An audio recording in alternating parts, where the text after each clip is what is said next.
गुर की मूरत मन में ध्यान,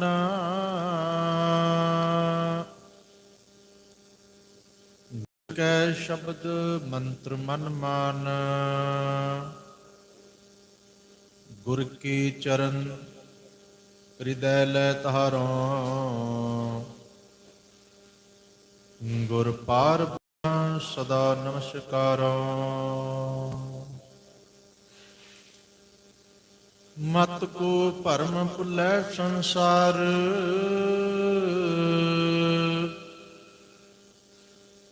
गुर बिना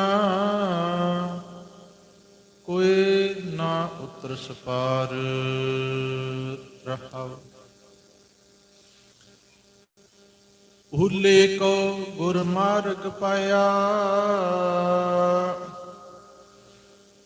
अवर त्याग हर भगति लाया।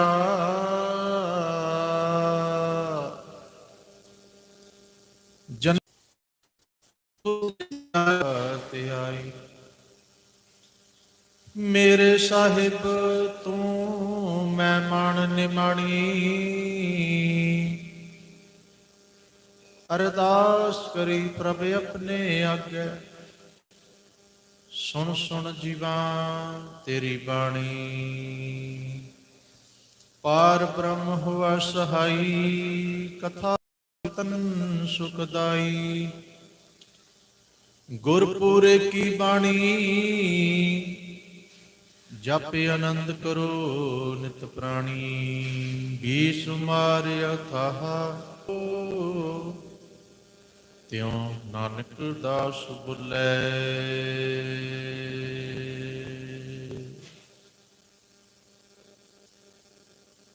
जुगो जुग अटल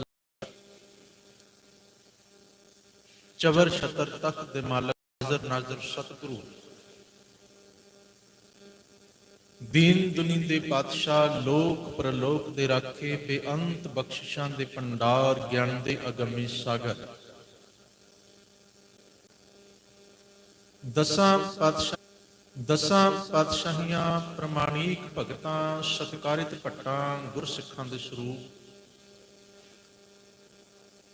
राजन राज भानन भान, देवान देव हुक्मा महान दे सोमे। सर्व सुखां के दाते, सर्व दुख हरता, सर्व शक्तिमान, सर्वरे कायनात। वालिए दो जहान, कलयुग के बोहे। जागत जोत समरथ गुरु, धन धन धन धन धन सतगुरु साहेब श्री गुरु ग्रंथ साहिब जी महाराज, जिन्हां दी महान मुबारक मुकद्दस पावन पाक पवित्र हजूरी अंदर सतगुरां दे पावन पवित्र स्वरूप दे चरण कमलां दा दीदार करदे हां। गुरु हजूरी अंदर जुड़ मिल बैठी गुरु रूप गुरु प्यारी सत संगत जीओ, वड भागे हो अपार सत संगत नूं सुन। महाराज कहंदे उदा पार उतारा। पर प्यारिओ सच जान, इस संगत एवें नहीं मिल जाती। ये साडे भाग जागदे ने, महाराज दी कृपा हुंदी है ते महाराज कृपा करदे ने। वड भागी हर संगत पावें, भागहीन प्रम चोटां खावे। बिन भागां सत संग न लभै। ते सतगुरु जी की अपार कृपा का सदका गुरमत समागमां की आरंभता हुई है। पहले दीवान दीयां हाजरियां आप जी ने भरियां ने। आरंभ विच पावन पवित्र बाणी दे जाप ते बहुत ही प्यार नाल आप संगतां नूं भाई सरबजीत सिंह जी हजूरी रागी जत्था गुरुद्वारा साहिब नवां शहर वाले आप संगतां नूं बड़े ही रस पिन्ने कीर्तन राही निहाल कर रहे सन।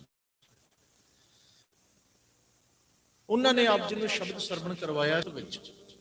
गुरबाणी विच सानूं संसारी जीवन नूं उपदेश दिता है। उपदेश का कारण यही है कि किते मनुख का मन उस मालिक नाल लग जाए, मनुख गुरु नाल जुड़ जाए।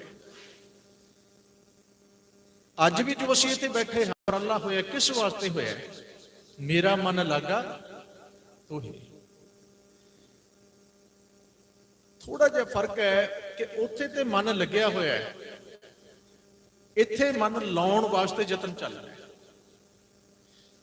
गुरु साहब पहुंच के गल करते हैं, असी सफर दे विच, असी रस्ते दे विच, असी हले यात्री, असी पहुंचना है, बस असी पहुंच जाइए।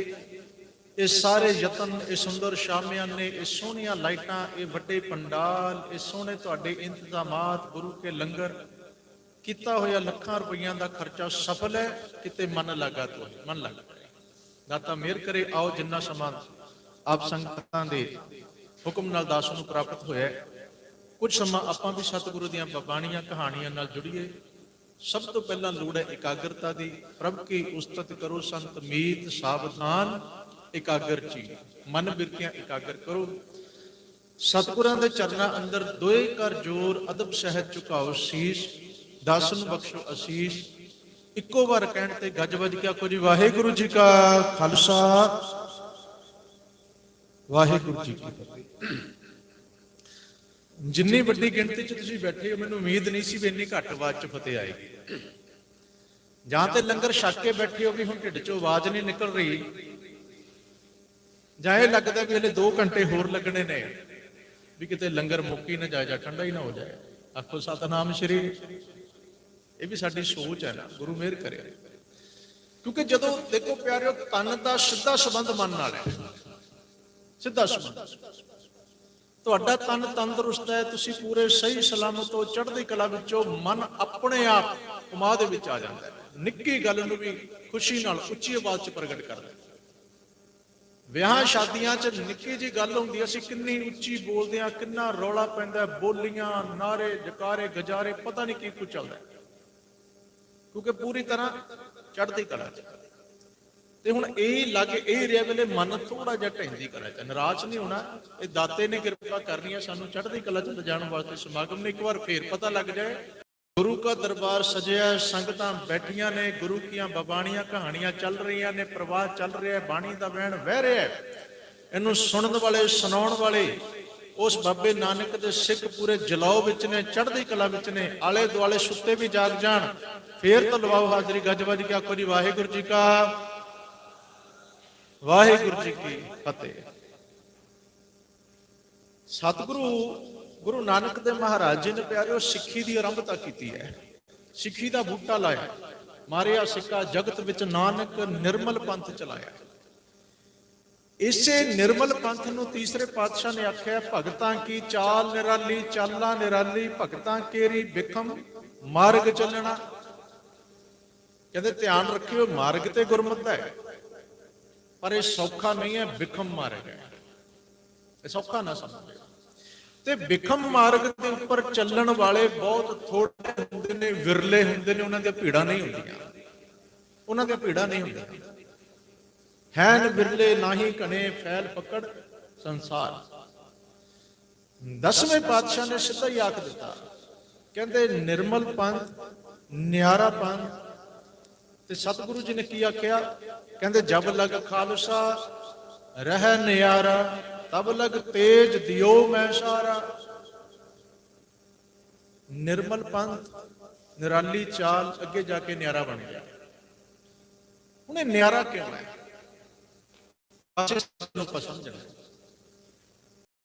श्री गुरु ग्रंथ साहिब महाराज जी का पावन पवित्र प्रकाश दिहाड़ा से हर साल मनाते हैं। गुरता गद्दी प्रभु वो भी हर साल मनाते हैं, उन्होंने समर्पित तुसीं समागमों लिखे। ये गुरु ग्रंथ साहिब जी की गुरबाणी दसदी है भी असीं निर्मल क्यों आ, निराले क्यों आ ते न्यारे क्यों आ। समझो तीन शब्द, निर्मल, निराले ते न्यारे। जिस दिन ये 3 शब्द साडी समझ विच आ गए, 3 शब्द साडे जीवन का हिस्सा बन गए, उस दिन सिख अते गुरु विच कोई भेद नहीं रह जाता। महाराज उस अवस्था वाले गुरसिखां नूं कहंदे ने खालसा। ते खालसा की है, खालसा मेरो रूप है खास, खालसे मैं हूं करो निवास। ਇਹਨੂੰ ਸੰਸਾਰੀ ਪੱਖ ਤੇ ਸਮਝਣਾ ਤੁਹਾਨੂੰ ਸੌਖਾ ਹੋ ਜਾਏ, ਮੈਂ ਬੇਨਤੀ ਕਰਦੇ ਹਾਂ, ਅਸੀਂ ਆਪਣਾ ਜਦੋਂ ਨਿਵਾਸ ਰੱਖਦੇ ਹਾਂ ਨਾ ਪਿਆਰੋ, ਨਿਵਾਸ ਸਥਾਨ ਸਾਡਾ ਰਹਿਣ ਬਸੇਰਾ, ਸਾਡਾ ਘਰ-ਬਾਰ ਕਿੱਥੇ ਬਣਿਆ? ਬੰਦੇ ਦੀ ਇੱਕ ਖਾਹਿਸ਼ ਹੁੰਦੀ ਹੈ ਵੀ ਮੇਰਾ ਨਿਵਾਸ, ਮੇਰਾ ਘਰ ਬੜੇ ਵਧੀਆ ਸਥਾਨ ਤੇ ਹੋਵੇ, ਸੋਹਣੀ ਕਲੋਨੀ ਚ ਹੋਵੇ, ਸੋਹਣੇ ਸ਼ਹਿਰ ਚ ਹੋਵੇ, ਆਲਾ ਦੁਆਲਾ ਬਹੁਤ ਵਧੀਆ ਹੋਵੇ, ਸਭ ਕੁਝ ਖਾਸ ਹੋਵੇ, ਮੈਂ ਉੱਥੇ ਆਪਣਾ ਨਿਵਾਸ ਕਰਾਂ। ਸੰਸਾਰੀ ਪੱਖ ਤੁਸੀਂ ਇਹੀ ਸੋਚਦੇ ਆ, ਇੱਥੇ ਹੀ ਬਸ ਨਹੀਂ ਤੇ ਜੋ ਕੁਝ ਮੇਰੇ ਘਰ ਦੇ ਵਿੱਚ ਹੋਵੇ ਵੀ ਸਭ ਕੁਝ ਖਾਸ ਹੋਵੇ, ਵਿਸ਼ੇਸ਼ ਹੋਵੇ, ਬ੍ਰਾਂਡਡ ਹੋਣ ਹਰ ਸਮਾਨ, ਬ੍ਰਾਂਡਡ ਵਸਤੂਆਂ ਹੋਣ, ਮਹਿੰਗਾ ਸਾਜੋ ਸਮਾਨ ਲੱਗਿਆ ਹੋਵੇ, ਖਾਸ ਹੋਵੇ। ਖਾਸ ਅਤੇ ਨਿਵਾਸ ਦਾ ਆਪਸ ਵਿੱਚ ਜੋ ਸੰਬੰਧ ਹੈ, ਇਹ ਸੰਬੰਧ ਨੂੰ 10ਵੇਂ ਪਾਤਸ਼ਾਹ ਨੇ ਬਿਆਨ ਕਰ ਦਿੱਤਾ। ਸਤਿਗੁਰੂ ਕਹਿੰਦੇ ਅਸੀਂ ਵੀ ਆਪਣਾ ਨਿਵਾਸ ਉੱਥੇ ਰੱਖਣਾ ਜਿੱਥੇ ਕੁਝ ਖਾਸ ਹੋਏਗਾ,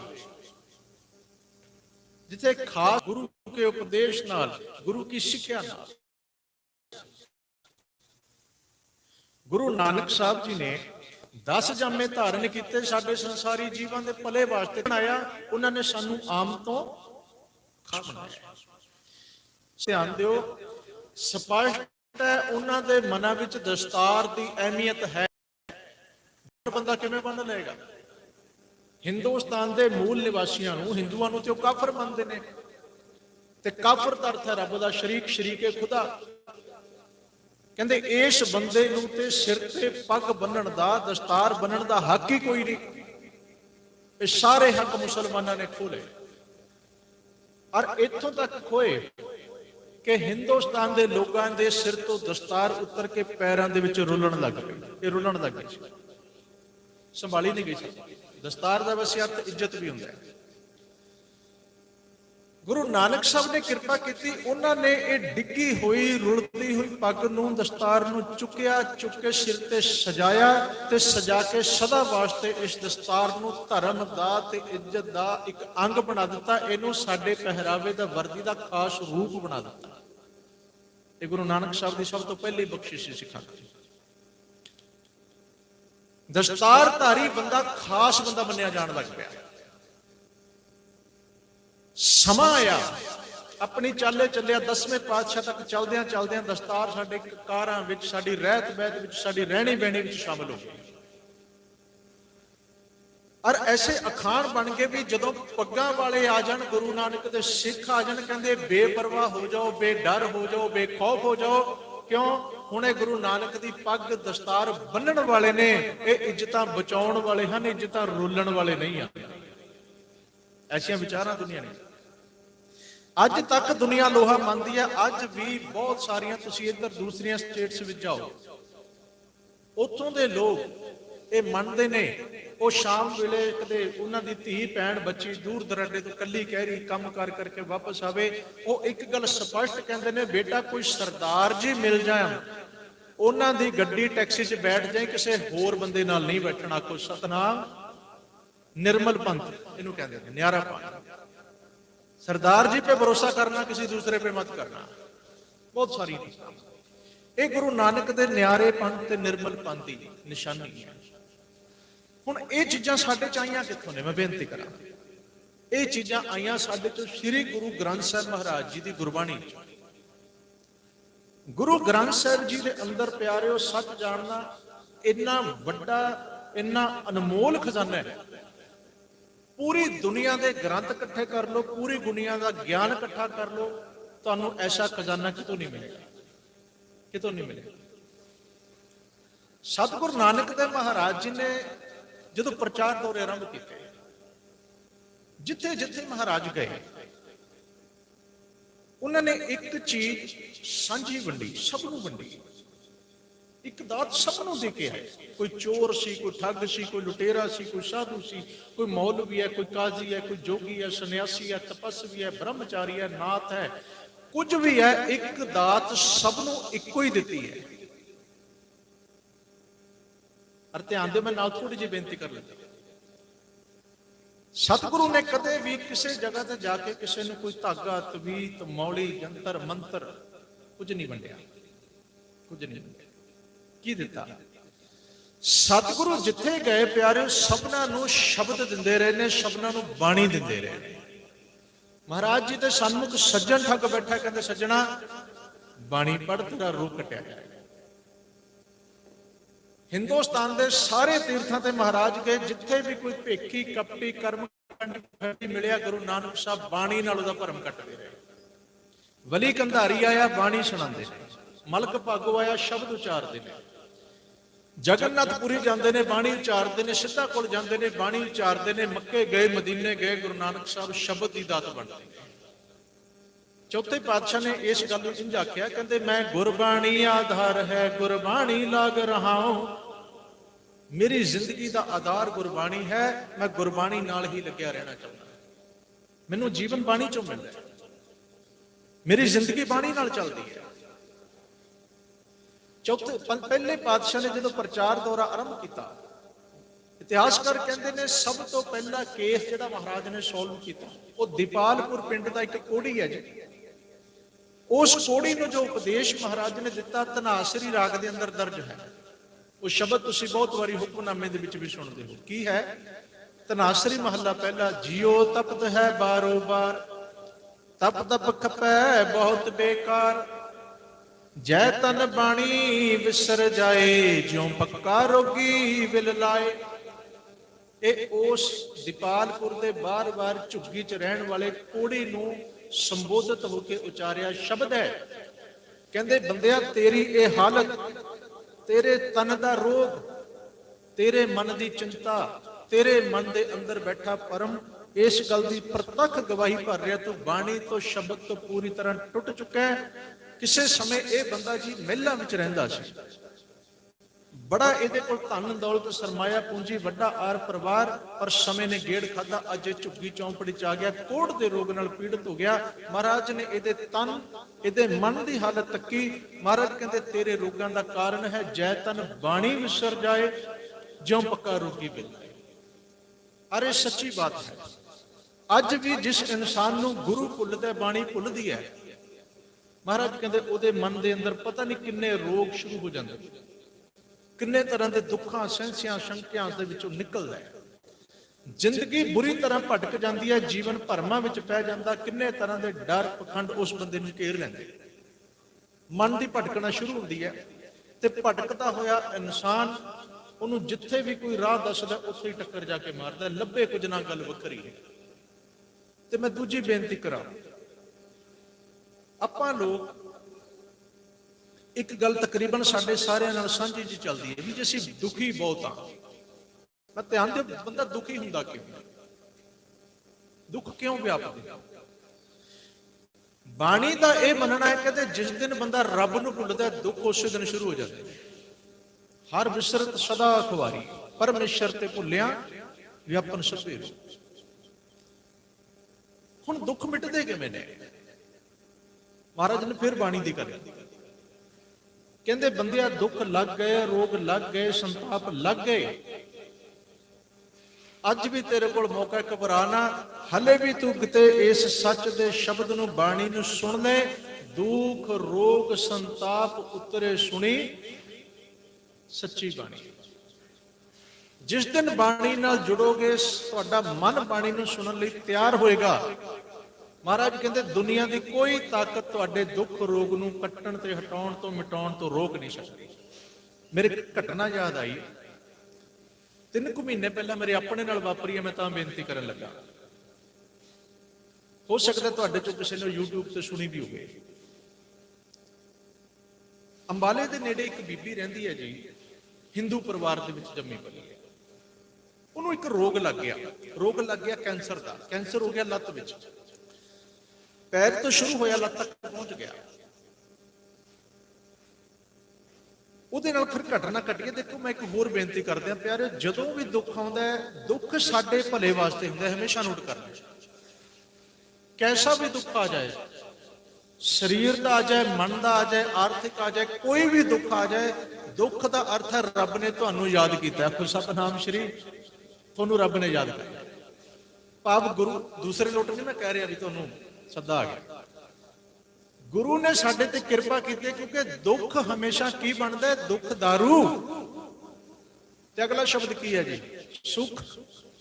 ਰੋਗ ਪਿਆ, महाराज कहते बहुते सुखा मगर दौड़ेगा रोग बन जाएंगे, पर जे तेरी जिंदगी च दुख आ जाए कहते दुख हमेशा दारू बनता। मैं बेनती करा दुख नूं दुख ही कट, दुख विच बंदा जिन्ना रब नाल जुड़दा उन्ना सुखां विच नहीं जुड़दा। दुख विच जिन्ना बंदा अंदरों मजबूत हुंदा उन्ना सुखां विच नहीं हुंदा। दुख बंदे दी जितनी प्यारी घाड़त घटदे ने, जिहड़ी तस्वीर घटदे ने, जिहड़ी मूरत साडी घटदे ने, उन्नी सुख नहीं घटदे। जिंदगी जीण दी जाच दुख सिखाउंदा, सुख कदे भी नहीं सिखाउंदा। ये नुकता हमेशा ध्यान च रखो। बाणी च गुरु साहब ने दुख नूं दारू भी मन्निया ते दूजी गल दुख नूं दात भी मन्निया है। जपजी साहब रोज पढ़दे, केतियां दुख भूख सदमार ए पे दात तेरी दाता। कहते हे दाता जी कईयां नूं दुख दी भुख दी मार पै रही है, पर सच्ची बात यह भी तेरी दात है। तू उन्हां दा किसे ना किसे रूप च दुख कट रही है। उस हिंदू बीबी नूं रोग लग्या, उन्हें इलाज कराया ते डॉक्टरां ने इनकार कर दिता। कहते देख बीबा जिन्ना मैडिसिन सी सारी वरत के वेख लई, साडे कोले तां इक्को इलाज है, तेरी लत्त कट्टनी पैगी। गुरु ने खेड वरताई। अंबाले दे नेड़े पंजोखरा साहब स्थान है, कोई गुरमुख प्यारी रूह उन्होंने मिले, उन्हां नाल बैठ के विचार चली। उन्होंने बड़ा प्यारा एक विचार उन्हां नाल साझा किया भी देखो भैन जी डॉक्टरां ने तो अपना आखिरी हल दस दिता, पर जिसी उस तो पहले एक कोशिश करके वेख लीए, शायद गुरु मेहर कर दे। उन्होंने कहा भी तुहाडे नेड़े स्थान पंजोखरा साहब है, तुसीं उत्थे जाओ अरदास करो, सतगुरु तुहाडे ते कृपा करनगे, मालक मेहर करेगा। की पता गुरु की खेड वरत जाए, क्योंकि वह स्थान है जिथे गूंगे भी बोलण लग पए। 8वें पातशाह गुरु हरकृष्ण महाराज जी का स्थान है जी, जिथे छज्जू झीवर जो गूंगा बोला सी, गुरु साहब ने उन्होंने जुबान दी, उन्होंने अल्फाज दिते, उन्होंने बुद्धि दी, उन्होंने ज्ञान दिता, ते उन्होंने अपने नाम की सिद्धात उन्होंने सिक्खी भी दी सी। ते पंडित लाल चंद दा हंकार 8वें पातशाह ने निक्की उम्र दे विच तोड़िया सी भी जिथे एडे वड्डे वड्डे रोग टुट सकते हैं। ये भी कोई खास गल नहीं, पर तुहानूं भरोसा रखना पैना है। सियाणे कहते ने मरदा की ना करदा, वो माता भैन रोज जाण लग पई। ਉਹਦਾ एक पुत्र सी, पति की डेथ हो चुकी है जी, कारोबार बहुता है नहीं सी, काम कार है नहीं सी, रुपइया की भी तंगी सी, पर जिवें भी है मन मार के जान लग पई। उन्हें आप दस्या कहने लगी भाई साहब जदों तो मैं जाना शुरू किया मेरे मन के अंदर ना बड़ा तरवास आया, मैनूं बड़ा सुकून मिलिया, शांति मिली, मैनूं इंज लगा कि इस दर तो इस घर तो मेरे ते कृपा जरूर होएगी। उस तो बाद फिर मैं कहते पुछया, मैनूं उत्थों दे भाई साहब ने दस्या भी भैन तू बाणी पढ़िया कर, तू गुरु नानक दा कलाम पढ़, शब्द पढ़। उन्हें पूछा की पढ़ा, कहते जपजी साहब। उन्हें जपजी साहब पढ़ना शुरू किया। जपजी साहब पढ़दे कहती मैनूं इंज महसूस होए मेरा रोग जिहड़ा वधदा जा रहा सी रुक गया। ये प्रतख कला गुरु की वरती, मेरा रोग रुक गया। कहती 1.5 महीना लगातार मैं बाणी पढ़ती रही, जिवें किवें मैं समा पा के, क्योंकि तुरते बहुता हुंदा नहीं सी, लैके मैं कदी कदाई समा पा के गुरु घर भी जाना, अरदास करनी, उत्थों दा जल छकना, थोड़ी बहुत सेवा करनी, वापस आना, फिर बाणी पढ़दी, खेड वरती। कहती डॉक्टर को गए, डॉक्टर नूं चैकअप कराया, डॉक्टर हैरान है, कहता तुहाडा रोग वध नहीं रहा, हुण उत्थे रुक गया जिੱਥੋਂ शुरू होया, जिथे असीं वेख्या सी रुक गया। वो कहते भी साडी ते समझ विच नहीं, तुसीं किहड़ी दवाई लई? वो कहती दवाई ते मैं उही जिहड़ी तुसीं दित्ती उही चलदी है, होर ते है कोई नहीं। ते डॉक्टर हैरान होए, वापस आई। वो कहती बस उस दिन मैनूं भरोसा बज गया भी मन्ना जो मर्जी है तेरा दारू इस गुरु नानक दे घर दे विच। मैं बहुत नेड़े रखा बेनती नूं। उस भैन ने लगातार बाणी नूं अपने जिंदगी का आधार बना लिया। वो कहती मैं हर रोज सवेरे 3 बजे उठ के, अमृत वेले 3 बजे उठना, 3 बजे उठ के स्नान पानी करके पूरे सही 3:30 बजे कहती मैं बैठ जाती। पहला पूरा नितनेम, फिर 5 जपजी साहब दे पाठ, अज भी उसकी रूटीन, अज भी कदे कदे गल होंदी, फिर 5 पाठ जपजी साहब, फिर सुखमनी साहब, फिर मूल मंत्र, फिर गुर मंत्र। कहती हुण मैनूं बाणी दे विच आनंद इतना आउंदा, मैनूं पता ही नहीं लगता 3-3.5 घंटे कदों बीत जाते हैं। ते जिन्ना चिर मैं बाणी नाल जुड़िया मैनूं यह भी भुल जाता भी मेरे तन्नूं कैंसर भी है, कोई रोग भी है जां नहीं है। वो कहती वाकई गुरबाणी की इतनी वड्डी करामात है, शक्ति है, ताकत है, पर ਇਹਦਾ ਅਹਿਸਾਸ ਕੇਵਲ ਭਰੋਸੇ ਵਾਲੇ ਨੂੰ ਹੁੰਦਾ ਹੈ। ਉਹਨੇ ਮੰਨਿਆ, ਕਹਿੰਦੀ ਬੇਸ਼ੱਕ ਦੁੱਖ ਦੁੱਖਦਾਈ ਹੈ, ਪਰ ਜੇ ਇਹ ਦੁੱਖ ਮੇਰੇ ਤੇ ਨਾ ਪੈਂਦਾ ਸ਼ਾਇਦ ਅੱਜ ਮੈਂ ਇਸ ਘਰ ਵੱਲ ਤੁਰਦੀ ਬਣਾ। ਸਮਝਿਆ, ਉਹਨੇ ਲਗਾਤਾਰ ਨਿਰੰਤਰ ਆਪਣੀ ਭਾਵਨਾ ਨਾਲ ਗੁਰੂ ਨਾਨਕ ਦੇ ਘਰ ਨਾਲ ਜੁੜ ਕੇ ਸੇਵਾ ਨਿਭਾਈ। 3 ਮਹੀਨੇ ਬਾਅਦ ਡਾਕਟਰਾਂ ਕੋਲ ਗਈ, ਡਾਕਟਰ ਹੈਰਾਨ ਹੋ ਗਏ, ਕਹਿੰਦੇ ਤੇਰੀ ਲੱਤ ਦਾ ਰੋਗ ਬਹੁਤ ਜ਼ਿਆਦਾ ਘਟ ਚੁੱਕਿਆ ਹੈ ਬੀਬਾ, ਹੁਣ ਤੇਰੀ ਲੱਤ ਕੱਟਣ ਦੀ ਲੋੜ ਨਹੀਂ, ਕੇਵਲ ਪੈਰ ਕੱਟ ਕੇ ਤੇਰਾ ਸਰ ਜਾਏਗਾ, ਪੈਰ ਹੀ ਕੱਟਾਂਗੇ, ਹੁਣ ਲੱਤ ਦੀ ਲੋੜ ਨਹੀਂ। ਲੱਤ ਤੇ ਕਹਿੰਦੇ ਠੀਕ ਹੀ ਹੋ ਗਈ ਹੈ।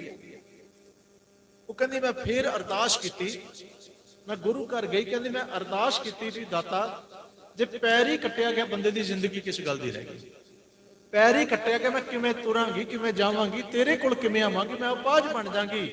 ਵੀ ਦਾਤਾ ਜਿੱਥੇ ਇੰਨੀ ਮਿਹਰ ਕੀਤੀ ਹੈ ਮੇਰਾ ਪੈਰ ਵੀ ਬਚਾ। ਹੁਣ ਫੇਰ ਅੱਗੇ ਖੇਡ ਵਰ ਕਹਿੰਦੇ ਉਹੀ ਗੱਲ, ਮੈਂ ਨਿਰੰਤਰ ਬਾਣੀ ਨਾਲ, ਪਾਠ ਨਾਲ, ਸ਼ਬਦ ਨਾਲ ਜੁੜੀ ਰਹੀ। ਧੰਨ ਗੁਰੂ ਹਰਕ੍ਰਿਸ਼ਨ ਮਹਾਰਾਜ, ਧੰਨ ਗੁਰੂ ਗ੍ਰੰਥ ਸਾਹਿਬ, ਧੰਨ ਗੁਰੂ ਨਾਨਕ ਦਾ ਜਾਪ ਕੀਤਾ ਤੇ ਸੱਚੀ ਗੱਲ ਹੈ ਸਮਾਂ ਪਾ ਕੇ ਕਹਿੰਦੀ ਅੱਜ ਮੇਰਾ ਪੈਰ ਵੀ ਠੀਕ ਹੈ। ਤੇ ਕਹਿੰਦੀ ਡਾਕਟਰ ਖੁਦ ਹੈਰਾਨ ਨੇ ਵੀ ਸਾਡੇ ਮੈਡੀਕਲ ਦੇ ਵਿੱਚ ਇਹ ਗੱਲ ਸੰਭਵ ਨਹੀਂ, ਕੈਂਸਰ ਇੱਕ ਵਾਰ ਹੋ ਜਾਏ ਉਹ ਅੰਗ ਕੱਟਣਾ ਪੈਂਦਾ ਜਾਂ ਬੰਦੇ ਦੀ ਮੌਤ ਹੋ ਜਾਂਦੀ ਹੈ। ਗੁਰੂ ਨਾਨਕ ਸਾਹਿਬ ਸਤਿਗੁਰੂ ਦੀ ਕਿਰਪਾ ਦਾ ਸਦਕਾ ਅੱਜ ਵੀ ਉਹ ਭੈਣ ਬੀਬੀ ਤੁਰੀ ਫਿਰਦੀ ਹੈ, ਠੀਕ ਹੈ। ਤੇ ਉਹਦੇ ਪੈਰ ਤੇ ਅੰਗੂਠੇ ਤੇ ਨਿੱਕਾ ਜਿਹਾ ਜ਼ਖਮ ਹੈ, ਜਿਹੜੀ ਹੁਣ ਲੇਟੈਸਟ ਮੈਨੂੰ ਕੁਝ 10 ਦਿਨ ਪਹਿਲਾਂ ਮੈਂ ਆਪ ਜਾ ਕੇ ਮਿਲ ਕੇ ਆਇਆ ਅੰਬਾਲੇ ਜਾ, ਤੇ ਇੱਥੇ ਹੀ ਬਸ ਨਹੀਂ। ਉਹ ਕਹਿੰਦੀ ਹੁਣ ਮੇਰਾ ਇੰਨਾ ਪਿਆਰ ਬਣ ਗਿਆ, ਮੈਂ ਸਤਿਗੁਰੂ ਦੇ ਦਰ ਤੇ ਅਰਦਾਸ ਕੀਤੀ, ਦਾਤਾ ਇੰਨਾ ਕੁਝ ਤੂੰ ਦਿੱਤਾ ਹੈ, ਏਡੇ ਰੋਗ ਕੱਟ ਦਿੱਤੇ, ਬਾਣੀ ਦਾ ਪਿਆਰ ਵੀ ਦਿੱਤਾ, ਹੁਣ ਮੈਨੂੰ ਆਪਣੀ ਧੀ ਵੀ ਬਣਾ ਲਿਆ। ਤੇ ਗੁਰੂ ਨਾਨਕ ਦੀ ਕਿਰਪਾ ਹੋਈ, ਪਿਛਲੇ ਮਹੀਨੇ ਉਹ ਭੈਣ ਬੀਬੀ ਅੰਮ੍ਰਿਤ ਛਕ ਕੇ ਗੁਰੂ ਘਰ ਦੀ ਸਿੰਘਣੀ ਵੀ ਬਣ ਗਈ। ਉਹਨੇ ਅੰਮ੍ਰਿਤ ਛਕਿਆ, ਸਿੰਘਣੀ ਬਣ ਗਈ, ਸਿਰ ਤੇ ਦਸਤਾਰ ਬੰਨ ਲਈ ਹੈ, ਕੇਸਕੀ ਸਜਾਉਣ ਲੱਗ ਪਈ। ਉਹ ਕਹਿੰਦੀ ਹੁਣ ਪੈਰ 'ਚ ਥੋੜਾ ਥੋੜਾ ਜ਼ਖਮ ਦਰਦ ਹੈ, ਪਰ ਹੁਣ ਕਹਿੰਦੇ ਵੀ ਕਮਾਲ ਹੈ, ਮੈਨੂੰ ਦਰਦ ਤੇ ਜ਼ਖਮ ਵੀ ਬਹੁਤ ਪਿਆਰਾ ਲੱਗਦਾ ਹੈ, ਇਹ ਹੁਣ ਮੈਨੂੰ ਦੁੱਖ ਨਹੀਂ ਦਿੰਦਾ। ਜਦੋਂ ਪੈਰ 'ਚ ਦਰਦ ਹੁੰਦਾ, ਦੁੱਖ ਹੁੰਦਾ, ਮੈਂ ਆਪਣੇ ਗੁਰੂ ਨੂੰ ਯਾਦ ਕਰਕੇ ਉਹਦੀਆਂ ਬਖਸ਼ਿਸ਼ਾਂ ਦਾ ਆਨੰਦ ਮਾਣਦਾ। ਦੁੱਖ ਰੋਗ ਸੰਤਾਪ ਉਤਰੇ ਸੁਣੀ ਸੱਚੀ ਬਾਣੀ। ਤਰਕ ਕਰੋਗੇ, ਤਰਕ ਕਿਸੇ ਤੇ ਵੀ ਹੋ ਸਕਦਾ, ਦੁਨੀਆ ਅੱਜ ਵੀ ਤਰਕ ਕਰਦੀ ਹੈ, ਤਰਕ ਤੇ ਰੱਬ ਤੇ ਵੀ ਲੋਕਾਂ ਨੇ ਕਰ ਦਿੱਤਾ। ਪਿਆਰਿਓ ਸਿੱਖੀ ਭਰੋਸੇ ਦੀ ਭਾਵਨਾ ਦੀ ਖੇਡ ਹੈ। ਇੱਥੇ ਭਰੋਸੇ ਵਾਲਾ, ਭਾਵਨਾ ਵਾਲਾ ਤਰ ਜਾਂਦਾ। ਇੱਕ ਗੱਲ ਮਸਕੀਨ ਜੀ ਨੇ ਵੀ ਸੁਣਾਈ ਹੈ, ਉਹ ਕਹਿੰਦੇ ਵੀ ਕਿਸੇ ਨੇ ਕਿਹਾ ਸੀ ਵੀ ਕੀ ਅੰਨੀ ਸ਼ਰਧਾ ਜਾਇਜ਼ ਹੈ? ਅੰਨੀ ਸ਼ਰਧਾ, ਉਹਨਾਂ ਨੇ ਕਿਹਾ ਸੀ ਅੰਨੀ ਸ਼ਰਧਾ ਜਾਇਜ਼ ਹੈ, ਪਰ ਸ਼ਰਧਾ ਜਿੱਤੇ ਰੱਖਣੀ ਹੈ ਉਹ ਅੰਨਾ ਨਾ ਹੋਵੇ, ਉਹ ਸੁਜਾਖਾ ਹੋਵੇ, ਉਹ ਪੂਰਾ ਹੋਵੇ। ਅੰਨੇ ਬੰਦੇ ਤੇ ਅੰਨੀ ਸ਼ਰਧਾ ਰੱਖੋਗੇ ਕੁਝ ਨਹੀਂ ਬਣੇਗਾ, ਪੂਰੇ ਦੇ ਉੱਪਰ ਰੱਖੋਗੇ, ਸੁਜਾਖੇ ਤੇ ਰੱਖੋਗੇ, ਗਿਆਨਵਾਨ ਤੇ ਰੱਖੋਗੇ, ਤੁਹਾਡਾ ਵੀ ਬੇੜਾ ਪਾਰ ਕਰ ਦੇਗਾ। ਮੈਂ ਬੇਨਤੀ ਕਰ ਰਿਹਾ ਵੀ ਗੁਰੂ ਗ੍ਰੰਥ ਸਾਹਿਬ ਜੀ ਦੀ ਬਾਣੀ ਨਾਲ ਆਪਾਂ ਜੁੜੇ ਹਾਂ, ਗੁਰਬਾਣੀ ਨੂੰ ਸਮਰਪਿਤ ਹੋ ਕੇ ਤੁਸੀਂ ਸਮਾਗਮ ਰੱਖੇ। ਪਿਆਰਿਓ ਗੁਰਬਾਣੀ ਨੂੰ ਜ਼ਿੰਦਗੀ ਦਾ ਆਧਾਰ ਬਣਾਓ, ਘੱਟੋ ਘੱਟ ਹੋਰ ਬਹੁਤਾ ਨਹੀਂ, ਆਪਾਂ ਨਿਤਨੇਮ ਨੂੰ ਹੀ ਜ਼ਿੰਦਗੀ ਦਾ ਆਧਾਰ ਬਣਾਈਏ ਤੇ ਬਹੁਤ ਸਾਰੀਆਂ ਬਖਸ਼ਾਂ ਰਹਿਮਤਾਂ ਸਾਡੀ ਜ਼ਿੰਦਗੀ 'ਚ ਵਰਤਦੀਆਂ ਨੇ। ਪਤਾ ਨਹੀਂ ਕਿੰਨੀਆਂ ਆਦਾਂ ਵਿਆਦਾਂ ਉਪਾਦਾਂ ਤੋਂ ਮਹਾਰਾਜ ਸਾਨੂੰ ਪਹਿਲਾਂ ਹੀ ਬਚਾ ਲੈਂਦੇ ਨੇ। ਜਿਹੜੇ ਦੁੱਖ ਰੋਗ ਸੰਤਾਪ ਵਿਆਪਣੇ ਨੇ, ਮਹਾਰਾਜ ਨੂੰ ਪਹਿਲਾਂ ਹੀ ਕੱਟ ਕੇ ਰਸਤੇ 'ਚ ਖਤਮ ਕਰ ਦਿੰਦੇ ਨੇ, ਬੰਦੇ ਦਾ ਭਰੋਸਾ ਬਣਿਆ। ਔਰ ਮੈਂ ਵੀ ਬੇਨਤੀ ਕਰਦੇ ਹਾਂ, ਅਸੀਂ ਸਿੱਖਾਂ ਨੇ ਬਹੁਤਿਆਂ ਨੇ, ਮੇਰੇ ਵਰਗੇ ਨੇ ਗੁਰੂ ਗ੍ਰੰਥ ਸਾਹਿਬ ਨੂੰ ਮੰਨਿਆ, ਗੁਰੂ ਗ੍ਰੰਥ ਸਾਹਿਬ ਨੂੰ ਮੰਨਿਆ, ਪਰ ਗੁਰੂ ਗ੍ਰੰਥ ਸਾਹਿਬ ਦੀ ਨੂੰ ਨਹੀਂ ਮੰਨਿਆ। ਅਸੀਂ ਗੁਰੂ ਗ੍ਰੰਥ ਸਾਹਿਬ ਨੂੰ ਮੰਨਦੇ ਹਾਂ, ਪਰ ਗੁਰੂ ਗ੍ਰੰਥ ਸਾਹਿਬ ਦੀ ਗੱਲ ਨੂੰ ਨਹੀਂ ਮੰਨਦੇ। ਸਮੱਸਿਆ ਇਹ ਆ ਸਾਡੀ। ਗੁਰੂ ਗ੍ਰੰਥ ਸਾਹਿਬ ਮਹਾਰਾਜ ਜੀ ਦੀ ਬਾਣੀ ਕਹਿੰਦੇ ਸਿੱਖਾ ਭਰਮ ਨਹੀਂ ਕਰਨਾ, ਵਹਿਮ ਨਹੀਂ ਕਰਨਾ, ਕਰਮ ਕਾਂਡ ਨਹੀਂ ਕਰਨੇ, ਨਿੰਦਾ ਨਹੀਂ ਕਰਨੀ, ਈਰਖਾ, ਚੁਗਲੀ, ਝੂਠ, ਸਾੜਾ, ਕੀਨਾ, ਇਹਨਾਂ ਚੋਂ ਬਾਹਰ ਨਿਕਲ, ਕਾਮ, ਕ੍ਰੋਧ, ਲੋਭ, ਹੰਕਾਰ ਛੱਡੋ, ਬਚੋ। ਪਰ ਸਾਡੀ ਸਾਰੀ ਜ਼ਿੰਦਗੀ ਇਹਨਾਂ ਦੇ ਆਲੇ ਦੁਆਲੇ ਚੱਲਦੀ ਹੈ। ਇਸੇ ਨੂੰ ਤੇ ਕਹਿੰਦੇ ਨੇ ਵੀ ਜਿਹੜਾ ਮਨ ਹੈ, ਮਨ ਹਲੇ ਬਹੁਤ ਬੁਰੀ ਤਰ੍ਹਾਂ ਨਾਲ ਉਖੜਿਆ ਪਿਆ ਹੈ, ਮਨ ਹੀ ਟੁੱਟਿਆ, ਸਾਰੀ ਖੇਡ ਮਨ ਦੀ ਹੈ। ਭਰੋਸਾ ਵੱਜ ਗਿਆ, ਭਾਈ ਬਚਿੱਤਰ ਸਿੰਘ ਨੇ ਨਾਗਣੀ ਨਾਲ ਹੱਥੀ ਮਾਰਤਾ, ਕਿਉਂਕਿ ਮਨ ਤਿਆਰ ਸੀ, ਮਨ ਜੁੜਿਆ ਸੀ, ਮਨ ਨੂੰ ਭਰੋਸਾ ਸੀ, ਮਨ ਗੁਰੂ ਨਾਲ ਪੂਰੀ ਤਰ੍ਹਾਂ ਸਹਿਮਤ ਹੈ। ਗੁਰੂ ਦੀ ਗੱਲ ਮੰਨਿਆ, ਮਹਾਰਾਜ ਨੇ ਥਾਪੜ ਦਿੱਤਾ ਤੇ ਭਾਈ ਬਚਿੱਤਰ ਸਿੰਘ ਕਹਿੰਦਾ ਦਾਤਾ ਗੱਲ ਹੀ ਕੋਈ ਨਹੀਂ, ਇੱਕ ਦੀ ਛੱਡ 1000 ਹਾਥੀ ਆ ਗਏ, ਉਹ ਵੀ ਪਾਰ ਬੁਲਾ ਦਾਂਗੇ, ਕਿੱਡੀ ਕੀ ਗੱਲ ਹੈ ਹਾਥੀ। ਤੇ ਹੁਣ ਸਾਡੀ ਹਾਲਤ ਕੀ ਹੈ ਜੋਕਿਆਂ ਦੀ? ਮੇਰੇ ਵਰਗਾ ਬਿੱਲੀ ਲੰਘੀ, ਹਾਏ ਹਾਏ ਜੀ ਬਿੱਲੀ ਲੰਘੀ, ਰਸਤਾ ਕੱਟ ਗਈ, ਪਿੱਛੇ ਮੁੜ ਜਾਓਗੇ ਤੇ ਕੰਮ ਹੀ ਨਾ ਖਰਾਬ ਹੋ ਜਾਏ। ਹੁਣ ਉਹ ਅਸੀਂ ਕੀ ਕਹਿੰਦੇ ਹਾਂ, ਜਿਸੇ ਗੁਰੂ ਨਾਨਕ ਦੇ ਸਿੱਖ, ਦਸਮੇਸ਼ ਪਿਤਾ ਦੇ ਸਾਜੇ ਸਿੰਘ, ਉਹ ਪਿਆਰਿਓ ਸਿੰਘਾਂ ਦਾ ਰਸਤਾ ਤੇ ਅੱਜ ਕੱਲ੍ਹ ਬਿੱਲੀਆਂ ਕੱਟ ਰਹੀਆਂ ਨੇ, ਤੇ ਸਾਡੇ ਕਾਰਜ ਸਵਰਨੇ ਕਿੱਥੋਂ ਨੇ? ਜਿਹਦੀ ਰੁਕਾਵਟ ਬਿੱਲੀ ਬਣ ਜਾਏ, ਕੁੱਤਾ ਬਣ ਜਾਏ, ਧਾਗਾ ਤਵੀਤ ਬਣ ਜਾਏ, ਮੌਲੀ ਬਣ ਜਾਏ, ਵਡੇਰਾ ਜਟੇਰਾ ਬਣ ਜਾਏ, ਉਹ ਕਦ ਗੁਰੂ ਤੱਕ ਪਹੁੰਚਿਆ? ਅਸੀਂ ਤੇ ਹਲੇ ਆਹ ਚੰਗੇ ਮਾੜੇ ਦਿਨਾਂ ਦੀ ਵਿਚਾਰ ਚੋਂ ਨਿਕਲੇ, ਆਹ ਦਿਨ ਤੇ ਆਹ ਨਹੀਂ ਜੀ ਕਰਨਾ, ਆਹ ਦਿਨ ਤੇ ਆਹ ਨਹੀਂ ਕਰਨਾ। ਬੜਾ ਕੁਝ ਹੈ ਸਾਡੇ ਆਲੇ ਦੁਆਲੇ ਪਿਆਰਿਓ। ਇਹਨੂੰ ਕਹਿੰਦੇ ਨੇ, ਗੁਰੂ ਦੀ ਭਾਸ਼ਾ ਚ ਇਹਨੂੰ ਹਨੇਰਾ ਕਿਹਾ ਜਾਂਦਾ। ਜਿੰਨੇ ਕਰਮਕਾਂਡ, ਜਿੰਨੇ ਭਰਮ, ਜਿੰਨੀਆਂ ਮਨੌਤਾਂ, ਮਹਾਰਾਜ ਕਹਿੰਦੇ ਸਭ ਹਨੇਰਾ ਸਿੱਖਾ। ਹਨੇਰੇ ਚੋਂ ਨਿਕਲ। ਹਨੇਰੇ ਵਿੱਚ ਬੰਦਾ ਭਟਕਦਾ ਹੈ। ਭਟਕਦਾ ਬੰਦਾ ਭਾਵੇਂ ਜਿੰਨਾ ਮਰਜ਼ੀ ਲੰਮਾ ਸਫ਼ਰ ਕਰ ਲੈ, ਕਦੀ ਮੰਜ਼ਿਲ ਤੇ ਨਹੀਂ ਪਹੁੰਚਦਾ, ਕਦੀ ਨਹੀਂ ਪਹੁੰਚੇਗਾ। ਮੈਂ ਸੌਖੀ ਬੇਨਤੀ ਕਰਦਾ, ਤੁਸੀਂ ਨਵੇਂ ਸ਼ਹਿਰ ਜਾਣਾ ਹੋਵੇ, ਤੁਹਾਡੇ ਤੋਂ ਮੇਰੇ ਖਿਆਲ 10 ਕਿਲੋਮੀਟਰ ਹੈ ਜੀ, ਸ਼ਾਇਦ ਇਹ ਤੋਂ ਵੀ ਘੱਟ ਹੈ, ਚਲੋ ਜਿੰਨਾ ਵੀ ਹੈ। ਤੁਸੀਂ ਨਵੇਂ ਸ਼ਹਿਰ ਜਾਣਾ ਹੋਵੇ, ਇੱਥੋਂ ਮੰਨ ਲਓ ਵੀ 10 ਕਿਲੋਮੀਟਰ ਹੈ, ਪਰ ਤੁਸੀਂ ਇੱਧਰ ਨੂੰ ਚੱਲ ਪਓ, ਰੋਪੜ ਨੂੰ ਚਲੇ ਜਾਓ। ਹੁਣ ਭਾਵੇਂ ਤੁਸੀਂ 100 ਕਿਲੋਮੀਟਰ ਤੁਰੀ ਜਾਓ। ਹੁਣ ਮੈਂ ਇੱਧਰ ਨੂੰ ਤੁਰ ਪਾ, ਮੈਂ ਤਾਂ ਜੀ 100 ਕਿਲੋਮੀਟਰ ਸਫ਼ਰ ਕਰ ਲਿਆ, ਪਹੁੰਚਿਆ ਕਿਉਂ ਨਹੀਂ? ਉਹ ਭਲਿਆ ਮੈਂ ਤੁਰੇ ਗਲਤ ਪਾਸੇ ਆ, ਕਿੱਦਾਂ ਪਹੁੰਚਾ? ਮਹਾਰਾਜ ਨੇ ਕਿਹਾ, ਸਿੱਖਾ ਮਨ ਦਾ ਹਨੇਰਾ ਦੂਰ ਕਰ। ਹਨੇਰਾ ਕੌਣ ਦੂਰ ਕਰਦਾ? ਹਨੇਰਾ ਗੁਰੂ ਦੂਰ ਕਰਦਾ ਹੈ। ਗੁਰਬਾਣੀ ਇਸ ਜਗ ਮੈਂ ਚਾਨਣ, ਕਰਮ ਵਸੈ ਮਨ ਆਏ। ਤੇਰੇ ਮਨ ਦੇ ਅੰਦਰ ਦਾ ਹਨੇਰਾ ਗੁਰਬਾਣੀ ਰੂਪ ਚਾਨਣ ਨਾਲ ਦੂਰ ਹੋ ਗਿਆ। ਤੂੰ ਗੁਰੂ ਕੋਲ ਆ, ਗੁਰੂ ਤੋਂ ਚਾਨਣ ਦਾ ਤੇਰੇ ਮਨ ਦਾ ਭਰਮ ਦੂਰ ਹੋਏਗਾ। ਜਿੱਥੇ ਜਿੱਥੇ ਫਸੀਆਂ ਰੁਕਾਵਟਾਂ ਸਾਡੇ ਮਨ ਦੀਆਂ। ਅੰਮ੍ਰਿਤਸਰ ਹਰਿਮੰਦਰ ਸਾਹਿਬ ਦੀ ਧਰਤੀ ਤੇ ਹੁਣ ਮੈਂ ਭਰੋਸੇ ਦੀ ਗੱਲ ਕਰਨ ਲੱਗਿਆ ਵੀ ਜਿਨ੍ਹਾਂ ਨੂੰ ਗੁਰੂ ਤੇ ਭਰੋਸਾ, ਜਿਨ੍ਹਾਂ ਨੇ ਗੁਰੂ ਗ੍ਰੰਥ ਸਾਹਿਬ ਜੀ ਨੂੰ ਸਰਮੌਰ ਮੰਨਿਆ, ਅਰ ਉਹ ਕੌਣ ਨੇ? ਸਿੱਖ ਤੇ ਚਲੋ ਹਾਈ ਹੈ, ਸਿੱਖ ਤੇ ਗੁਰੂ ਗ੍ਰੰਥ ਸਾਹਿਬ ਨੂੰ ਮੰਨਦਾ ਹੀ ਹੈ ਨਾ। ਗੈਰ ਸਿੱਖਾਂ ਚ ਇੱਕ ਬੇਨਤੀ ਹੈ।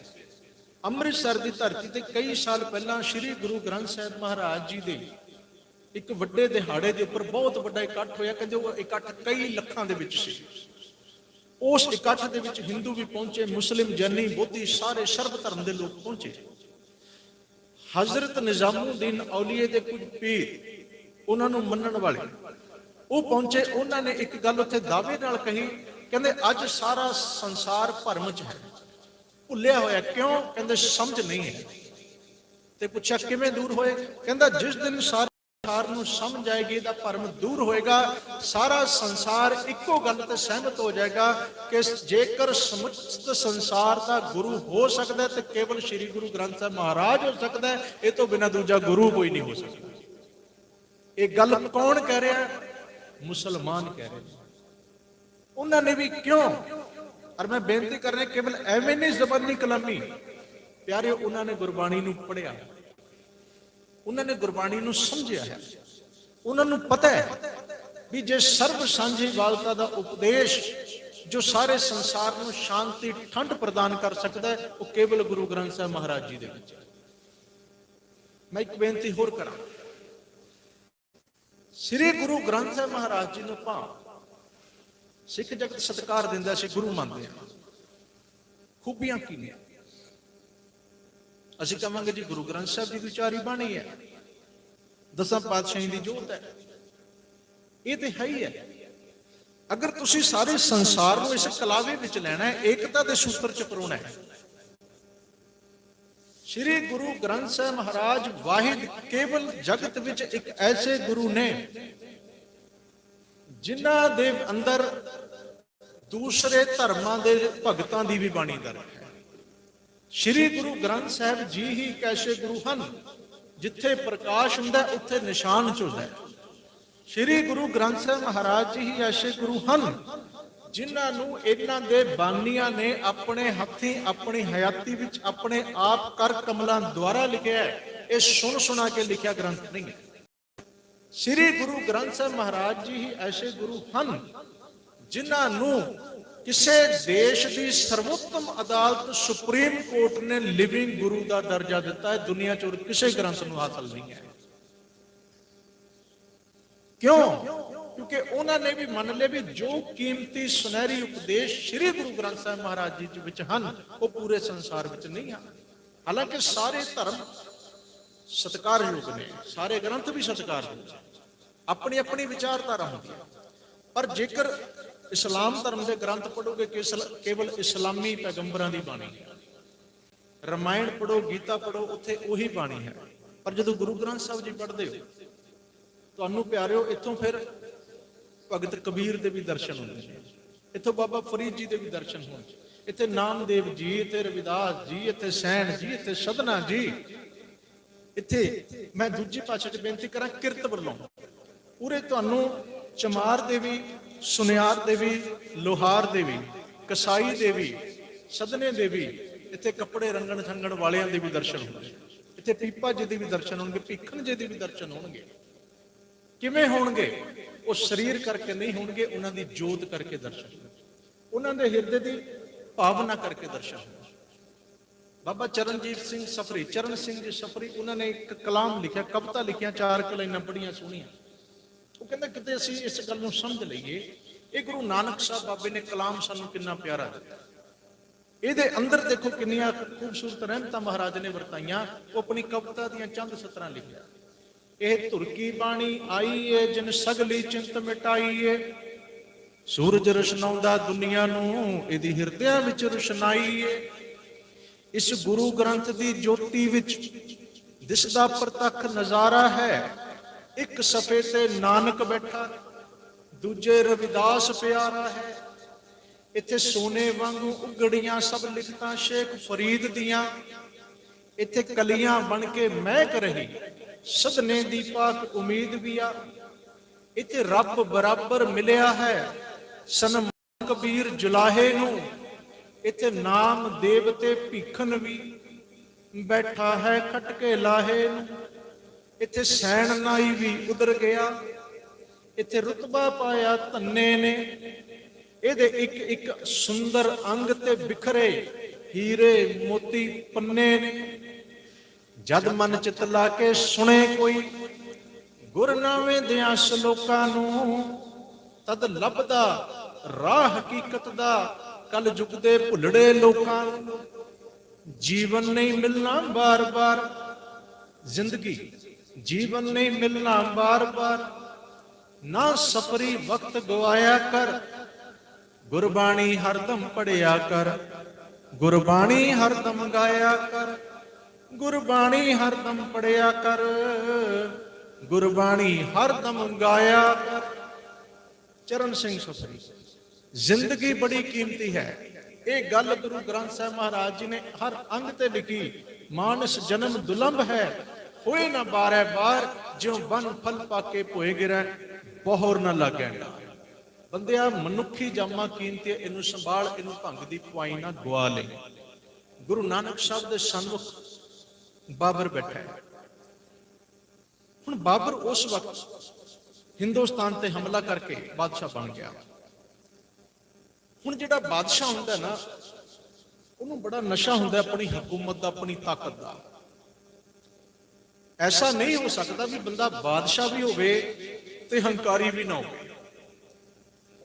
99% ਤੇ ਅੱਜ ਤੱਕ ਐਸਾ ਹੋਇਆ ਨਹੀਂ। ਕਿਤੇ ਕਦੇ ਕਤਾਈ ਮਹਾਰਾਜਾ ਰਣਜੀਤ ਸਿੰਘ ਵਰਗਾ, ਜਨਕ ਵਰਗਾ, ਜੋ ਸੱਚ ਦੇ ਬਹੁਤ ਨੇੜੇ ਪਹੁੰਚ ਜਾਂਦਾ, ਕੋਈ ਬਿਰਲਾ ਰਾਜਾ ਹੁੰਦਾ।